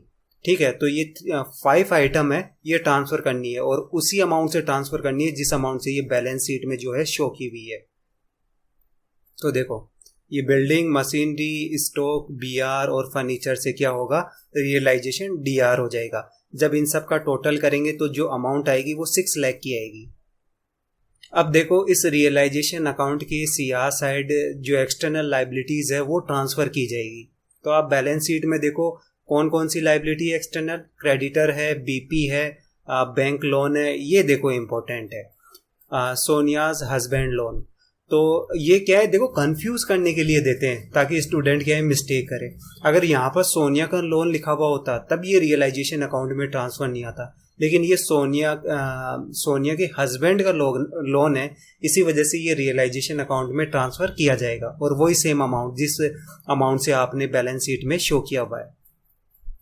तो ये चारों आइटम जो होगी इस रियलाइजेशन अकाउंट में ट्रांसफ़र की जाएगी। ये देखो क्रेडिटर, बीपी, बैंक लोन और सोनिया के हस्बैंड का लोन, और वही जो बैलेंस शीट में जो अमाउंट से शो किया हुआ है उसी अमाउंट से। अब देखो ये कैलकुलेट करेंगे कि फर्म ने जो अपनी असेट्स को सेल किया है, सेल करने पे टोटल कितनी अमाउंट रिसीव होगी फर्म को। तो देखो 1,90,000 की अमाउंट रिसीव हुई बिल्डिंग से, और बीआर से 1,10,000 की अमाउंट रिसीव हुई, स्टॉक से 1,50,000 की अमाउंट रिसीव हुई, मशीनरी को सेल करने से 48,000 की और फर्नीचर से 75,000 की। जब आप इन सब का टोटल करोगे तो जो अमाउंट आएगी वो 5,73,000 की अमाउंट ही आएगी। ठीक है, तो देखो इसके रिगार्डिंग जर्नल में ये वाली एंट्री पास की जाएगी। बैंक डी भाई सेल करने पे फर्म को अमाउंट रिसीव होगी तो बैंक बैलेंस इंक्रीज हो जाएगा 5,73,000 से, और रियलाइजेशन अकाउंट जो होगा अब वो सीआर हो जाएगा सेम अमाउंट से। तो ये देखो रियलाइजेशन सीआर हो रहा है सेम अमाउंट से 5,73,000 की अमाउंट से, और ये इन सब का जब आप टोटल करोगे तो टोटल यही आएगा 5,73,000। अब देखो जो एक्सटर्नल लाइबिलिटी का पेमेंट है उसके रिगार्डिंग एंट्रीज देखते हैं कौन सी होगी। तो देखो जो बैंक का लोन था उसके लिए पेमेंट किया गया था 1,30,000 का, तो क्या होगा, फर्म का बैंक बैलेंस कम हो जाएगा 1,30,000 से। तो रियलाइजेशन डीआर होगा और फर्म जो बैंक जो होगा वो सीआर होगी 1,30,000 से। तो ये देखो रियलाइजेशन डीआर हो रहा है 1,30,000 की अमाउंट से, और बैंक क्या होगा, बैंक सीआर हो जाएगा 1,30,000 की अमाउंट से।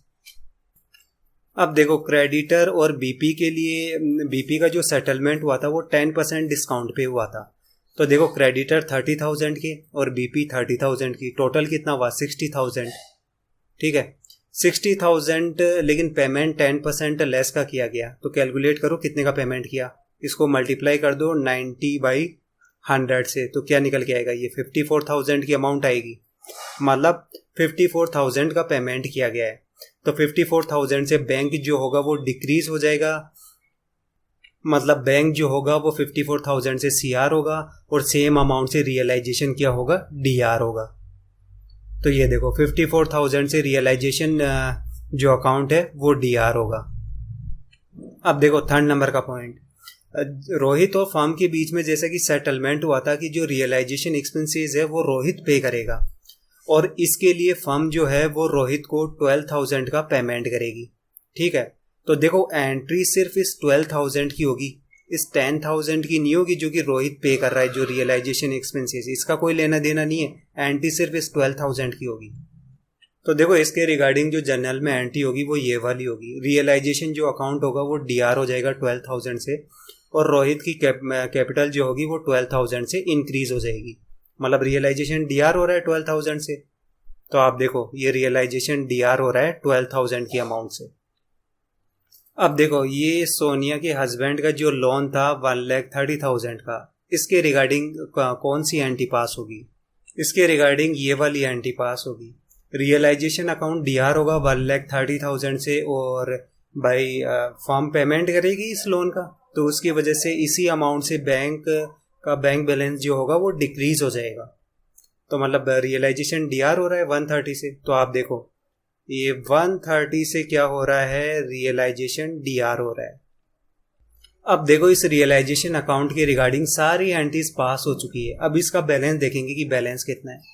तो देखो जब आप सीआर साइड का टोटल करोगे इसका, ठीक है, इस ट्रांसफर की एंट्री को छोड़ के, और डीआर साइड का टोटल करोगे, तो जो डीआर साइड का टोटल होगा वो ज्यादा होगा कंपेयर टू इसके सीआर साइड के टोटल से। और कितना ज्यादा होगा, 43,000 से ज्यादा होगा। तो मतलब 43,000 डीआर बैलेंस, मतलब कि ये लॉस हो गया, और इस लॉस को पार्टनर्स में डिस्ट्रीब्यूट कर देंगे इनके प्रॉफिट शेयरिंग रेशियो में। और इनका प्रॉफिट शेयरिंग रेशियो जो दिया हुआ है 532 का है, ठीक है। तो इस वजह से जो होगा, सोनिया की जो कैपिटल होगी 21,500 से डिक्रीज हो जाएगी, रोहित की 12,900 से डिक्रीज होगी, और उदित की 8,600 से डिक्रीज होगी।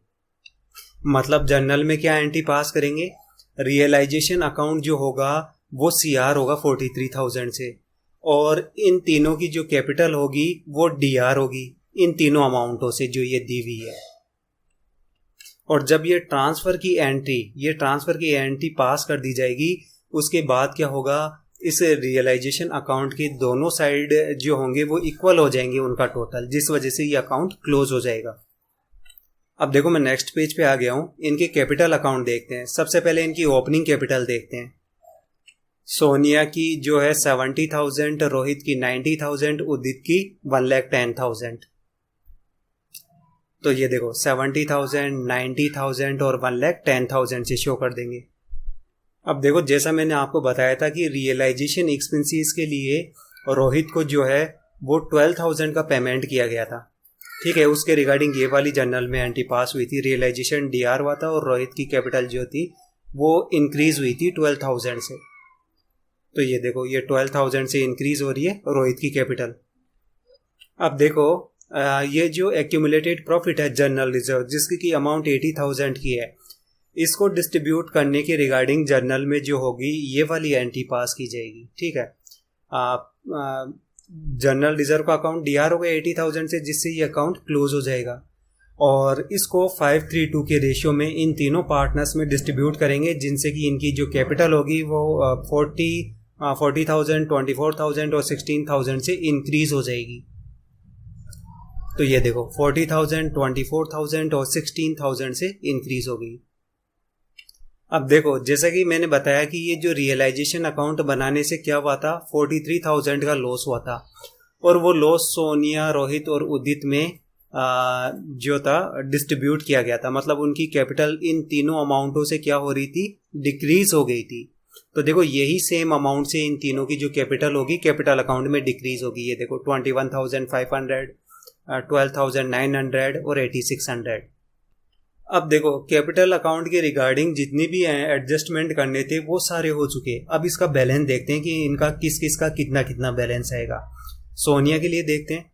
सोनिया का सीआर साइड का टोटल कितना है, 1,10,000 का, लेकिन रियलाइजेशन अकाउंट जो लॉस शो किया था उसकी वजह से इसकी कैपिटल जो थी 21,500 से डिक्रीज हो गई। तो जब आप ये 21,500 लेस करोगे इस 1,10,000 में, तो क्या आएगा, 88,500 आएगा। मतलब कि सोनिया को जो है फर्म 88,500 का पेमेंट करेगी। इसी तरीके से जैसे रोहित के लिए क्या है, रोहित का सीआर का टोटल कितना है, 26,000 का, सॉरी 1,26,000 का है, ठीक है। और रोहित के जो रियलाइजेशन में लॉस हुआ उसकी वजह से इसकी कैपिटल डिक्रीज हो गई थी, ये 12,900 से। तो जब आप ये 12,900 लेस करोगे इस 1,26,000 में से, तो अमाउंट आएगी 1,13,100। मतलब जो रोहित को फर्म 1,13,000 का पेमेंट करेगी। इसी तरीके से आप देखो उदित के लिए भी कैलकुलेट कर सकते हो। तो उदित को फर्म जो पेमेंट करेगी वो 1,17,400 का पेमेंट करेगी। तो देखो इसकी वजह से क्या होगा, जनरल में एंट्री किस तरीके से पास होगी, सोनिया की कैपिटल डीआर होगी 88,500 से, रोहित की 1,13,100 से डीआर होगी, उदित की 1,17,400 से डीआर होगी, और बैंक अकाउंट जो होगा वो सीआर हो जाएगा। इन तीनों की टोटल जब आप करोगे जो अमाउंट आएगी उससे बैंक सीआर हो जाएगा। और जब ये एंटी पास कर देंगे, ठीक है, तो ये अकाउंटों में जब ये एंटी जो ये पोस्टिंग कर दी जाएगी तो उसकी वजह से क्या होगा, अब इनके सीआर और डीआर साइड जो होंगे इक्वल हो जाएंगे। जैसे सोनिया का देखो आप, डीआर साइड का टोटल कितना हो जाएगा, 1,10,000, मतलब इस पेमेंट करने के बाद, ये 88,500 का पेमेंट करने के बाद 1,10,000 का हो जाएगा डीआर का टोटल, और सीआर का कितना है 1,10,000, दोनों साइड इक्वल हो जाएगी, तो सोनिया का कैपिटल अकाउंट जो होगा क्लोज हो जाएगा। इसी तरीके से आप रोहित और उदित के लिए भी देख सकते हो कि इनके जो सीआर साइड और डीआर साइड का जो टोटल है वो इक्वल है। इसी तरीके से इनके भी कैपिटल अकाउंट क्या होंगे, क्लोज हो जाएंगे। अब देखो अगला देखते हैं बैंक अकाउंट। तो सबसे पहले बैंक का ओपनिंग कैपिटल देखते हैं कितनी है। तो देखो बैलेंस शीट में ये 60,000 पे शो की हुई है, तो ये 60,000 की अमाउंट शो कर दी। अब देखो जो असेट्स को सेल किया था, फर्म की असेट्स को, तो सेल करने से कितनी अमाउंट रिसीव हुई थी, 5,73,000 की अमाउंट रिसीव हुई थी, जिसके रिगार्डिंग मैंने ये एंट्री बताई थी। तो बैंक इंक्रीज हो रहा था 5,73,000 से, तो ये देखो 5,73,000 से बैंक जो होगा वो डीआर हो जाएगा। अब देखो रियलाइजेशन अकाउंट को देखो कि कौन कौन सा बैंक से पेमेंट हुआ है। तो पहला तो देखो बैंक से जो पेमेंट हुआ है वो लोन का पेमेंट हुआ था 1,30,000 का, ठीक है, मतलब बैंक डिक्रीज हो रहा था 1,30,000 से। अब आप बैंक अकाउंट देखो ये डिक्रीज हो रहा है 1,30,000 से। और फिर देखो रियलाइजेशन में ये क्रेडिटर और बीपी को पेमेंट किया गया था ये 44,000 से, ठीक है। और ऐसे ही सोनिया के हस्बैंड के लोन का पेमेंट किया गया था 1,30,000 से, ठीक है। तो इन दोनों अमाउंटों से बैंक क्या हो रहा था, डिक्रीज हो रहा था। तो आप ये देखो ये 54,000 से डिक्रीज हो रहा है, और ये लोन का जो पेमेंट किया 1,30,000 इससे डिक्रीज हो रहा है। अब देखो आप ही ऊपर जो पार्टनर्स का कैपिटल अकाउंट है वो देखो, सोनिया को जो पेमेंट किया ये 88,500 का, रोहित को पेमेंट किया 1,13,100 का, उदित को 1,17,400। तो इन तीनों अमाउंट से क्या होगा, बैंक बैलेंस डिक्रीज हो जाएगा। तो ये देखो सेम अमाउंट 88,500, 1,13,100, 1,17,400, तो इससे ये डिक्रीज हो गया। अब सारी एंट्रीज क्या है, बैंक अकाउंट से रिलेटेड सारी एंट्रीज पास हो गई है। अब आप इनके सीआर और डीआर साइड का टोटल देखोगे तो वो इक्वल आएगा। इक्वल आ रहा है मतलब कि आपने बिल्कुल सारी सही कैलकुलेशन की है, नहीं आ रहा मतलब गलत कैलकुलेशन की है।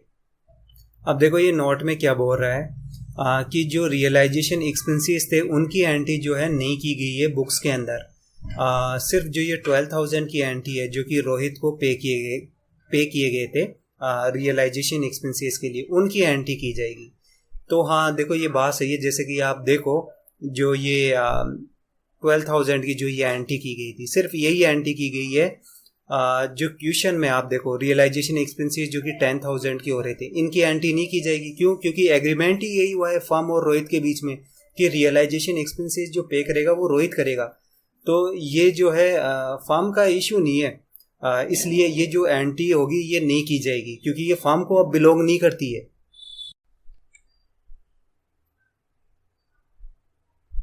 अब देखो अगला देखते हैं इलस्ट्रेशन 7। रोमेश और भवन क्या है, एक फर्म में पार्टनर है, उनका प्रॉफिट शेयरिंग रेशियो जो है वो 3:2 का है। और ये नीचे उनकी बैलेंस शीट दी हुई है मार्च 31, 2014 की। देखो जो डेट है वो इसने अलग अलग दे रखी है, यहाँ पर नीचे दे रखी है मार्च 31, 2014, और आप यहाँ पर देखो मार्च 31, 2017। तो आप इसको 14 कंसिडर मत करो, आप इसको 17 कंसिडर करो, क्योंकि आगे भी जब इसको ये सोल्व करेगा तो 17 की डेट ही इसने क्या है शो की हुई है। अब देखो ये मैं नेक्स्ट पेज पे आ गया हूँ। तो ये क्या करते हैं, फर्म को डिसॉल्व करने की सोचते हैं, ठीक है, और इसके रिगार्डिंग कुछ इन्फॉर्मेशन दी हुई है। तो देखते हैं कौन कौन सी है। फर्स्ट नंबर की डेप्टर्स बैलेंस शीट में आपने जितने भी अमाउंट के शो कर रखे हैं उनसे 5% कम की अमाउंट रिसीव हुई है। स्टॉक को सेल करने पे उतनी ही अमाउंट रिसीव हुई है जितनी अमाउंट से उसको बैलेंस शीट में शो किया हुआ है। बिल्डिंग को सेल करने पे जो अमाउंट रिसीव हुई है वो 51,000 की है। सेकंड नंबर का पॉइंट, एक इन्वेस्टमेंट था जिसको कि बैलेंस शीट में शो नहीं किया गया था और उसकी जो अमाउंट है वो 10,000 की है। और फर्म के पास जितने भी क्रेडिटर थे उनमें से एक क्रेडिटर को ये इन्वेस्टमेंट सेल कर दिया गया उसके पेमेंट के लिए। और कितने की अमाउंट पे सेल किया? जितने की अमाउंट पे आपने मतलब कि जितनी भी इसकी अमाउंट है, मतलब 10,000 पे क्रेडिटर को सेल कर दिया। और बाकी जो बचे हुए क्रेडिटर्स थे उनको देखो 10% कम का पेमेंट करके सेटलमेंट किया गया। बैलेंस शीट में बिल पेएबल को जितनी भी अमाउंट से शो किया गया है वो पूरी की पूरी अमाउंट क्या की गई? उन्हें पे की गई। थर्ड नंबर का पॉइंट देखते हैं। फर्म के पास जितना भी इन्वेस्टमेंट था उस इन्वेस्टमेंट में से कुछ इन्वेस्टमेंट जो है रोमेश ने टेक ओवर किया और वो 10% के डिस्काउंट पे टेक ओवर किया। मतलब जितनी भी उसकी वैल्यू थी उसका 10% लेस करने के बाद जो अमाउंट बनी उस अमाउंट का पेमेंट किया। और वो अमाउंट कितनी थी? वो 8100 की थी अमाउंट। मतलब कि जो रोमेश है वो फर्म को 8100 का पेमेंट करेगा इस इन्वेस्टमेंट के लिए। और देखो जो बचा हुआ इन्वेस्टमेंट था वो भवन ने टेक ओवर कर लिया, मतलब वो ले लिया। और कितने पे लिया? उसकी 90% की वैल्यू पे लिया, या फिर मैं यूं बोल दूं कि 10% डिस्काउंट पे लिया। और 10% डिस्काउंट के बाद भी देखो 900 का डिस्काउंट और लेस करना होगा। तो ये 900 का डिस्काउंट और लेस करने के बाद जो अमाउंट आएगी ना वो अमाउंट क्या है? भवन जो है फर्म को पे करेगा। फोर्थ नंबर का पॉइंट देखो, भवन ने जो है फर्म ने जो बैंक से लोन लिया था उसका पेमेंट किया 6% इंटरेस्ट के साथ। मतलब 1 ईयर का इंटरेस्ट पे किया है जो कि 6% की रेट से है। और लोन देखो कितने का है? 60,000 का। फिफ्थ नंबर का पॉइंट, एक लाइबिलिटी थी जो कि बैलेंस शीट में शो नहीं की हुई थी, जिसकी अमाउंट 5,000 की थी, तो उसका पेमेंट किया जाना है। तो हमें देखो फर्म की बुक्स को क्लोज करने के रिगार्डिंग कौन कौन से अकाउंट बनाने होंगे, वो अकाउंट बनाने हैं। सॉल्यूशन देखते हैं इसका। तो देखो सबसे पहले ये रियलाइजेशन अकाउंट को देखते हैं। तो रियलाइजेशन अकाउंट की डीआर साइड सबसे पहले जो जितनी भी असेट्स है वो असेट्स ट्रांसफर करेंगे। अब आप बैलेंस शीट में देखो कौन कितनी असेट्स है। बैंक आएगा नहीं, डेप्टर, स्टॉक, इन्वेस्टमेंट और बिल्डिंग, ये चारों आइटम आएगी। और जिन अमाउंट से बैलेंस शीट में शो किया हुआ है उतनी ही अमाउंट से शो करनी है। 70,000, 2 लाख, 1,40,000, 60,000। तो ये देखो 70,000, 2 लाख, 1,40,000, 60,000। और वही डेप्टर, स्टॉक, इन्वेस्टमेंट और बिल्डिंग, आप इन चारों का टोटल कर लो, टोटल आएगा 4,70,000। मतलब जर्नल की एंट्री क्या होगी? रियलाइजेशन अकाउंट डीआर होगा 4,70,000 की अमाउंट से, और डेप्टर, स्टॉक, इन्वेस्टमेंट और बिल्डिंग क्या हो जाएंगी? सीआर हो जाएंगे 70,000 से, 2 लाख से, 1,40,000 से और 60,000 से। इसी तरीके से देखो इसके सीआर साइड क्या करेंगे? लाइबिलिटी ट्रांसफर करेंगे, एक्सटर्नल लाइबिलिटी। तो अब बैलेंस शीट में देखते हैं लाइबिलिटी में। तो लाइबिलिटी साइड में देखो बैंक लोन आएगा, क्रेडिटर आएगा, बीपी आएगा, भवन लोन ये नहीं आएगा, पार्टनर की कैपिटल, पार्टनर के लोन ये नहीं आते, ठीक है, कैपिटल ये भी नहीं आएगा। तो ये 3 आइटम आएगी और सेम अमाउंट से 60,000, 80,000 और 40,000। तो आप देखो ये 60,000, 80,000, 40,000 और वही सेम अमाउंट, बैंक लोन है, क्रेडिटर है, बीपी है। मतलब कि ये तीनों अमाउंट क्या हो जाएगी? डीआर हो जाएगी। कितनी कितनी अमाउंट से? इन तीनों अमाउंटों से। और रियलाइजेशन अकाउंट क्या होगा? सीआर हो जाएगा। कितनी अमाउंट से? आप इन तीनों का टोटल कर लो, जो भी अमाउंट आएगी उससे सीआर हो जाएगा रियलाइजेशन अकाउंट। इस तरीके से जनरल में एंट्री पास होगी। अब देखो एडिशनल इंफॉर्मेशन में देखते हैं। तो सबसे पहले तो हम ये कैलकुलेट करेंगे कि असेट्स को सेल करने से, डेप्टर से फर्म को टोटल कितनी अमाउंट रिसीव हो रही है इन सबको सेल करने से। तो देखो ये पहले पॉइंट में जैसा कि दिया हुआ है कि डेप्टर जितने से भी आपने शो कर रखे हैं बैलेंस शीट में उनसे 5% की कम की अमाउंट रिसीव हुई है। तो देखो बैलेंस शीट में डेप्टर कितने के हैं? 70,000 का, 5% कम, तो 5% कम का आप कैलकुलेशन कर लो। तो ये 70,000 इंटू 95 डिवाइडेड बाई 100 कैलकुलेट करने पे आएगा 66,500। ठीक है, तो ये 66,500। अब देखो आगे ये क्या बोल रहा है, स्टॉक जितनी भी अमाउंट से बैलेंस शीट में शो किए हुए हैं उतनी ही अमाउंट इनको सेल करने पे रिसीव हुई है। तो देखो स्टॉक 2 लाख के शो किए हुए हैं, मतलब इतनी अमाउंट रिसीव हुई है, तो इसमें 2 लाख आप और ऐड कर दो। आगे देखो बिल्डिंग को सेल करने पे 51,000 की अमाउंट रिसीव हुई, ठीक है, तो ये 51,000 आप और ऐड कर दो।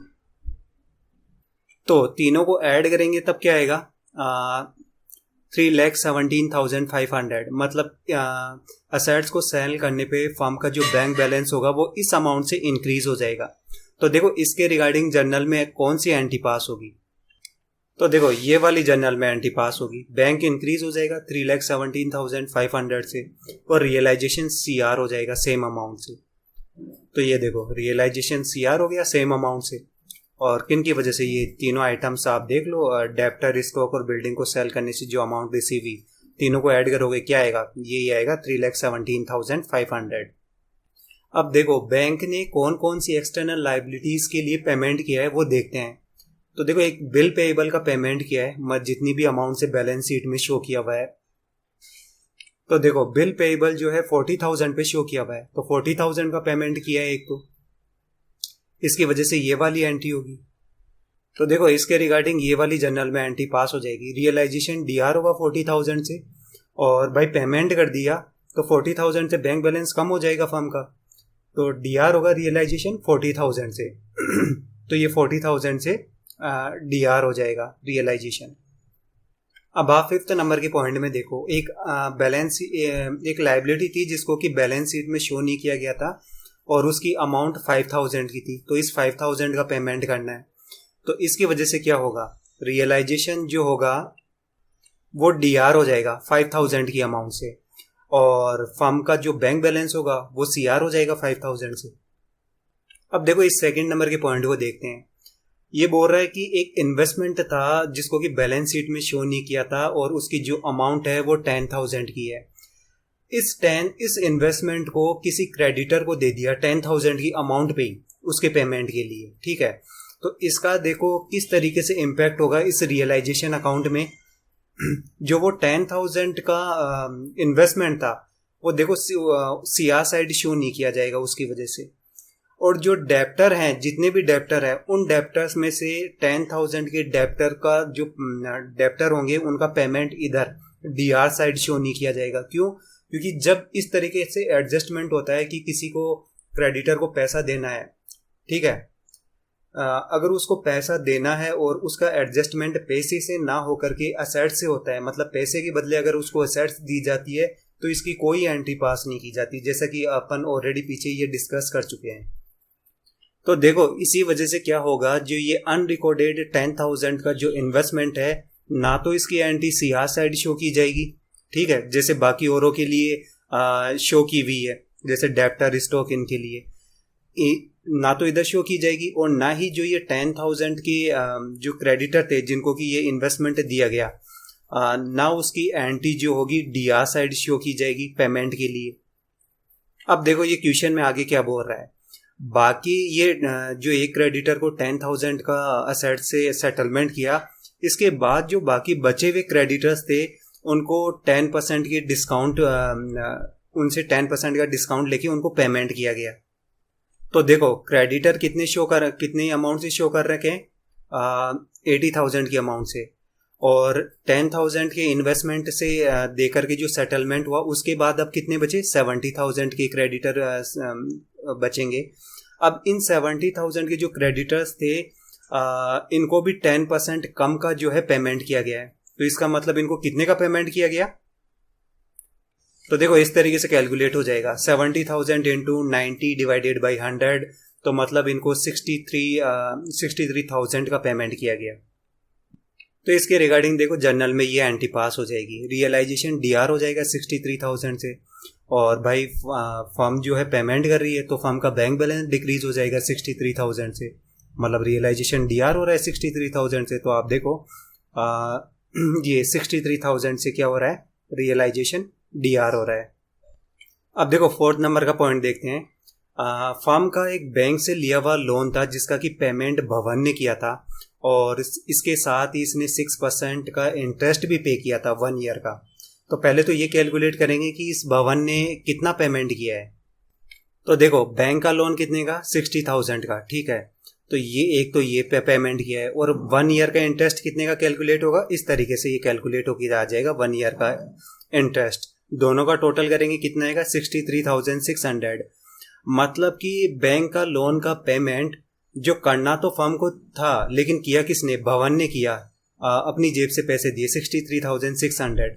तो इसके रिगार्डिंग देखो जनरल में कौन सी एंट्री पास होगी, तो देखो ये वाली जनरल में एंट्री पास होगी। रियलाइजेशन अकाउंट डीआर होगा 63,600 से, और जो भवन की जो कैपिटल है वो इंक्रीज हो जाएगी 63,600 से। भाई ये पेमेंट जो है फर्म को करना था लेकिन किया भवन ने, तो ये पैसा भवन जो है फर्म से वसूल करेगा, इसी वजह से इसकी कैपिटल क्या हो जाएगी, इंक्रीज हो जाएगी। तो देखो रियलाइजेशन क्या हो रहा है, डीआर 63,600 से, ये देखो 63,600 से क्या हो रहा है, डीआर हो रहा है। अब देखो ये थर्ड नंबर के लिए कैलकुलेशन देखते हैं जो थोड़ा लंबा चौड़ा है। रोमेश ने देखो क्या बोलते हैं, इन्वेस्टमेंट टेक ओवर किया था, ठीक है, और कितने पे किया था, 8100 पे टेक ओवर किया, और साथ में ये भी दिया है कि इसने 10% का डिस्काउंट भी लिया था। मतलब 10% डिस्काउंट देने के बाद जो अमाउंट बनी वो 8100 की बनी। मतलब ये 8100 का पेमेंट करेगा फर्म को। तो मतलब देखो ये किस तरीके से कैलकुलेट होगा, मतलब कि डिस्काउंट से पहले इसकी वैल्यू कितनी थी इन्वेस्टमेंट की, इस तरीके से ये कैलकुलेट हो जाएगा। 100/90 इंटू 8100, 9000। मतलब कि जो इन्वेस्टमेंट था वो 9000 का था, इस पे क्या हुआ, 10% का इसको डिस्काउंट मिला रोमेश को, और 10% के डिस्काउंट के बाद जो अमाउंट बनती है वो 8100 की अमाउंट बनती है। तो इसने क्या किया, मतलब ये 8100 का पेमेंट करेगा फर्म को इस इन्वेस्टमेंट को टेक ओवर करने के लिए। तो देखो 9000 का तो जो टेक ओवर किया वो रोमेश ने किया। अब 9000 का टेक ओवर करने के बाद बाकी कितने का बचेगा इन्वेस्टमेंट, तो देखो ये 1,40,000 का टोटल है। आप 9000 इसमें से लेस करोगे तो कितना आएगा, 1,31,000। तो 1,31,000 का बचा हुआ है, ठीक है। और ये क्वेश्चन में क्या बोल रहा है, इस 1,31,000 के स्टॉक को जो भवन है वो 90% पे लेता है, मतलब ये भी 10% के डिस्काउंट पे ही लेता है। तो अब इसकी वैल्यू कैलकुलेट करते हैं। तो देखो ये कैलकुलेशन इस तरीके से हो जाएगी, 1,31,000 का 90% जो होगा वो 1,17,900 होगा। मतलब कि जो भवन है वो फर्म को 1,17,900 का पेमेंट करेगा इस इन्वेस्टमेंट को टेक ओवर करने के लिए। सॉरी देखो ये इतने का पेमेंट नहीं करेगा, मैं आगे ध्यान नहीं दिया। इसको 900 का और डिस्काउंट मिला है, तो इस 1,17,900 में से 900 आप और लेस करोगे तो क्या अमाउंट आएगी, 1,17,000 की अमाउंट आएगी। मतलब जो ये भवन है वो फर्म को 1,17,000 का पेमेंट करेगा स्टॉक को टेक ओवर करने के लिए। अब देखो इसके रिगार्डिंग ये 1,17,000 की रिगार्डिंग जनरल में एंट्री कैसे पास होगी, ये वाली देखो जनरल में एंट्री होगी। ये भवन की जो कैपिटल होगी वो डिक्रीज हो जाएगी 1,17,000 से, और रियलाइजेशन अकाउंट जो होगा वो CR हो जाएगा 1,17,000 से। तो ये देखो ये रियलाइजेशन CR हुआ 1,17,000 से। इसी तरीके से जो ये रोमेश 8100 का ये पेमेंट करेगा फर्म को इन्वेस्टमेंट के लिए, इसके रिगार्डिंग देखो जनरल में एंट्री कैसे पास होगी, वो ये वाली होगी। ये रोमेश का कैपिटल अकाउंट डिक्रीज हो जाएगा 8100 से, और रियलाइजेशन जो अकाउंट होगा वो CR हो जाएगा 8100 से। तो ये देखो ये 8100 की ये एंट्री हो जाएगी, यहाँ पर CR हो जाएगा रियलाइजेशन। तो अब देखो रियलाइजेशन अकाउंट से रिलेटेड सारी एंट्रीज क्या है, पास हो गई है। अब इसके बाद में जब CR साइड का और DR साइड का टोटल करेंगे और कंपेयर करेंगे तो पता चलेगा कि जो इसका DR बैलेंस है वो ज़्यादा है, और कितनी अमाउंट से ज़्यादा है, 19,000 की अमाउंट से ज़्यादा है। तो अगर DR बैलेंस शो कर रहा है मतलब ये लॉस को इंडिकेट कर रहा है, और ये लॉस जो है इन पार्टनर्स में डिस्ट्रीब्यूट कर दिया जाएगा। मतलब इनकी कैपिटल जो होगी वो डिक्रीज कर दी जाएगी इनके प्रॉफिट शेयरिंग रेशियो के अकॉर्डिंग।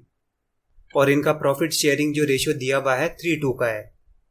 तो देखो जब आप 19,000 को डिस्ट्रीब्यूट करोगे इनकी कैपिटल में 3:2 के रेशियो में, तो उसकी वजह से रोमेश की जो कैपिटल होगी वो 11,400 से डिक्रीज हो जाएगी और भवन की जो कैपिटल होगी 7,600 से डिक्रीज हो जाएगी। और जो रियलाइजेशन अकाउंट होगा वो 19,000 की अमाउंट से क्या हो जाएगा, CR हो जाएगा। अब इस ट्रांसफर की एंट्री को करने के बाद क्या होंगे, इस रियलाइजेशन अकाउंट के दोनों साइडों का जो टोटल होगा वो इक्वल हो जाएगा, जिसकी वजह से ये अकाउंट क्लोज हो जाएगा। अब देखो पार्टनर के कैपिटल अकाउंट को देखते हैं। तो सबसे पहले तो इनका ओपनिंग बैलेंस देखते हैं कितना है। रोमेश का जो है 1 लाख का और भवन का 2 लाख का। तो ये देखो ये 1 लाख का और ये 2 लाख का। अब देखो जो मैंने आपको ये वाली एंट्री बताई थी, जो ये भवन ने बैंक के लोन का पेमेंट किया था, जिसकी वजह से कि इसका जो कैपिटल अकाउंट था वो इंक्रीज हुआ था 63,600 से। तो ये देखो 63,600 से भवन का जो कैपिटल अकाउंट इंक्रीज हो रहा है। अब देखो रियलाइजेशन को बनाने से जो 19,000 का जो लॉस हुआ था उसकी वजह से रोमेश की कैपिटल 11,400 से और भवन की कैपिटल 7,600 से डिक्रीज हो गई थी। तो ये देखो 11,400 और 7,600 से इनकी कैपिटल डिक्रीज हो रही है। अब देखो जो ये रोमेश की कैपिटल डिक्रीज हुई थी इन्वेस्टमेंट को टेक ओवर करने की वजह से 8,100 से, ऐसे ही जो था भवन की कैपिटल डिक्रीज हुई थी इन्वेस्टमेंट को टेक ओवर करने की वजह से 1,17,000 से। तो ये देखो 8,100 से डिक्रीज हो रही है और 1,17,000 से डिक्रीज हो रही है, दोनों की डिक्रीज हो रही है। अब देखो जैसे आप रोमेश के लिए कैलकुलेशन करोगे कि इसका अकाउंट कितना बैलेंस शो करेगा, CR साइड का टोटल कितना है इसका 1 लाख का। इस 1 लाख में से आप लेस करो 8,100 और ये 11,400। जब आप लेस करोगे तो क्या आएगा, ये आएगा 80,500 आएगा। मतलब कि सारे एडजस्टमेंट के बाद में रोमेश का जो कैपिटल अकाउंट है वो 80,500 का CR बैलेंस शो कर रहा है। मतलब इतनी ही अमाउंट क्या करेगी फर्म इस रोमेश को पे करेगी। इसी तरीके से आप भवन के लिए भी कैलकुलेट करके देख सकते हो और जो इसका फाइनल बैलेंस आएगा वो कितना आएगा 1,39,000 का आएगा। मतलब फर्म जो है भवन को 1,39,000 का पेमेंट करेगी। तो देखो इसकी जर्नल में एंट्री किस तरीके से होगी, रोमेश की जो कैपिटल होगी वो DR हो जाएगी 80,500 से, ऐसे ही भवन की कैपिटल भी जो होगी वो DR हो जाएगी 1,39,000 से, और जो बैंक बैलेंस होगा वो CR हो जाएगा इन दोनों अमाउंटों की टोटल अमाउंट से CR हो जाएगा। इस तरीके से ये एंट्री हो जाएगी। और जब ये एंट्री पास हो जाएगी जिसकी वजह से कि ये लेजर में ये बैंक वाली पोस्टिंग हो जाएगी और इस वजह से क्या होगा, ये रोमेश और भवन की जो CR DR साइड का जो टोटल होगा वो इक्वल हो जाएगा। आप देखो जैसे कि रोमेश के लिए कितना हो जाएगा 1 लाख का और ये CR साइड भी देखो 1 लाख का। इसी तरीके से आप भवन के लिए भी देखो 2,63,600 का और CR साइड का भी 2,63,600। तो इस वजह से क्या होगा, ये अकाउंट क्लोज हो जाएगा। अब देखो बैंक अकाउंट को देखते हैं। ओपनिंग बैलेंस कितने का है, ये 30,000 का। तो आप देखो ये 30,000 शो कर दिया। अब देखो जो मैंने आपको ये वाली एंट्री बताई थी, मतलब कि फर्म की जो असेट्स को सेल किया था तो सेल करने पे टोटल कितनी अमाउंट रिसीव हुई थी फर्म को 3,17,500 की। तो इस अमाउंट से बैंक बैलेंस इंक्रीज हो रहा था। ये देखो 3,17,500 से बैंक इंक्रीज हो रहा है। अब देखो ये वाली एंट्री देखो, क्रेडिटर्स को पेमेंट किया था 63,000 का, उसकी वजह से बैंक बैलेंस 63,000 से डिक्रीज हो रहा था। तो ये देखो 63,000 से बैंक क्या हो रहा है, डिक्रीज हो रहा है। अब देखो ये आप ये 5th नंबर के पॉइंट में देखो, अनरिकॉर्डेड लाइबिलिटी थी जिसकी 5,000 की, इसका पेमेंट किया गया तो 5,000 से क्या होगा, बैंक डिक्रीज हो जाएगा। ये 5,000 से डिक्रीज हो गया। अब आप बैलेंस शीट में देखो, भवन का लोन था 20,000 का जिसको कि रियलाइजेशन में ट्रांसफर नहीं किया था, तो इसके लोन का पेमेंट होगा। तो इसके रिगार्डिंग जर्नल में एंट्री किस तरीके से बनेगी, भवन का लोन अकाउंट DR हो जाएगा 20,000 से और जो बैंक अकाउंट होगा वो CR हो जाएगा 20,000 से। तो ये देखो ये CR हो गया 20,000 से। अब देखो जो ये बिल पेएबल के पेमेंट की जो मैंने एंट्री बताई थी आपको, इसमें क्या हो रहा था, बिल पेएबल का पेमेंट करने से बैंक डिक्रीज हो रहा था 40,000 से, तो ये देखो 40,000 से डिक्रीज हो रहा है। अब आप कैपिटल अकाउंट को देखो, रोमेश को कितने का पेमेंट किया गया, 80,500 का। ऐसे ही भवन को 1,39,000 का पेमेंट किया गया। तो इन दोनों अमाउंट से क्या होगा, बैंक डिक्रीज हो जाएगा। ये देखो 80,500, 1,39,000 का, इन दोनों अमाउंटों से डिक्रीज हो गया बैंक। अब देखो बैंक अकाउंट की रिगार्डिंग सारी एंट्रीज पास हो चुकी है। अब दोनों साइड का टोटल करेंगे तो देखो दोनों साइड का जो टोटल है वो इक्वल है। इक्वल नहीं है मतलब आपने कैलकुलेशन मिस्टेक की है।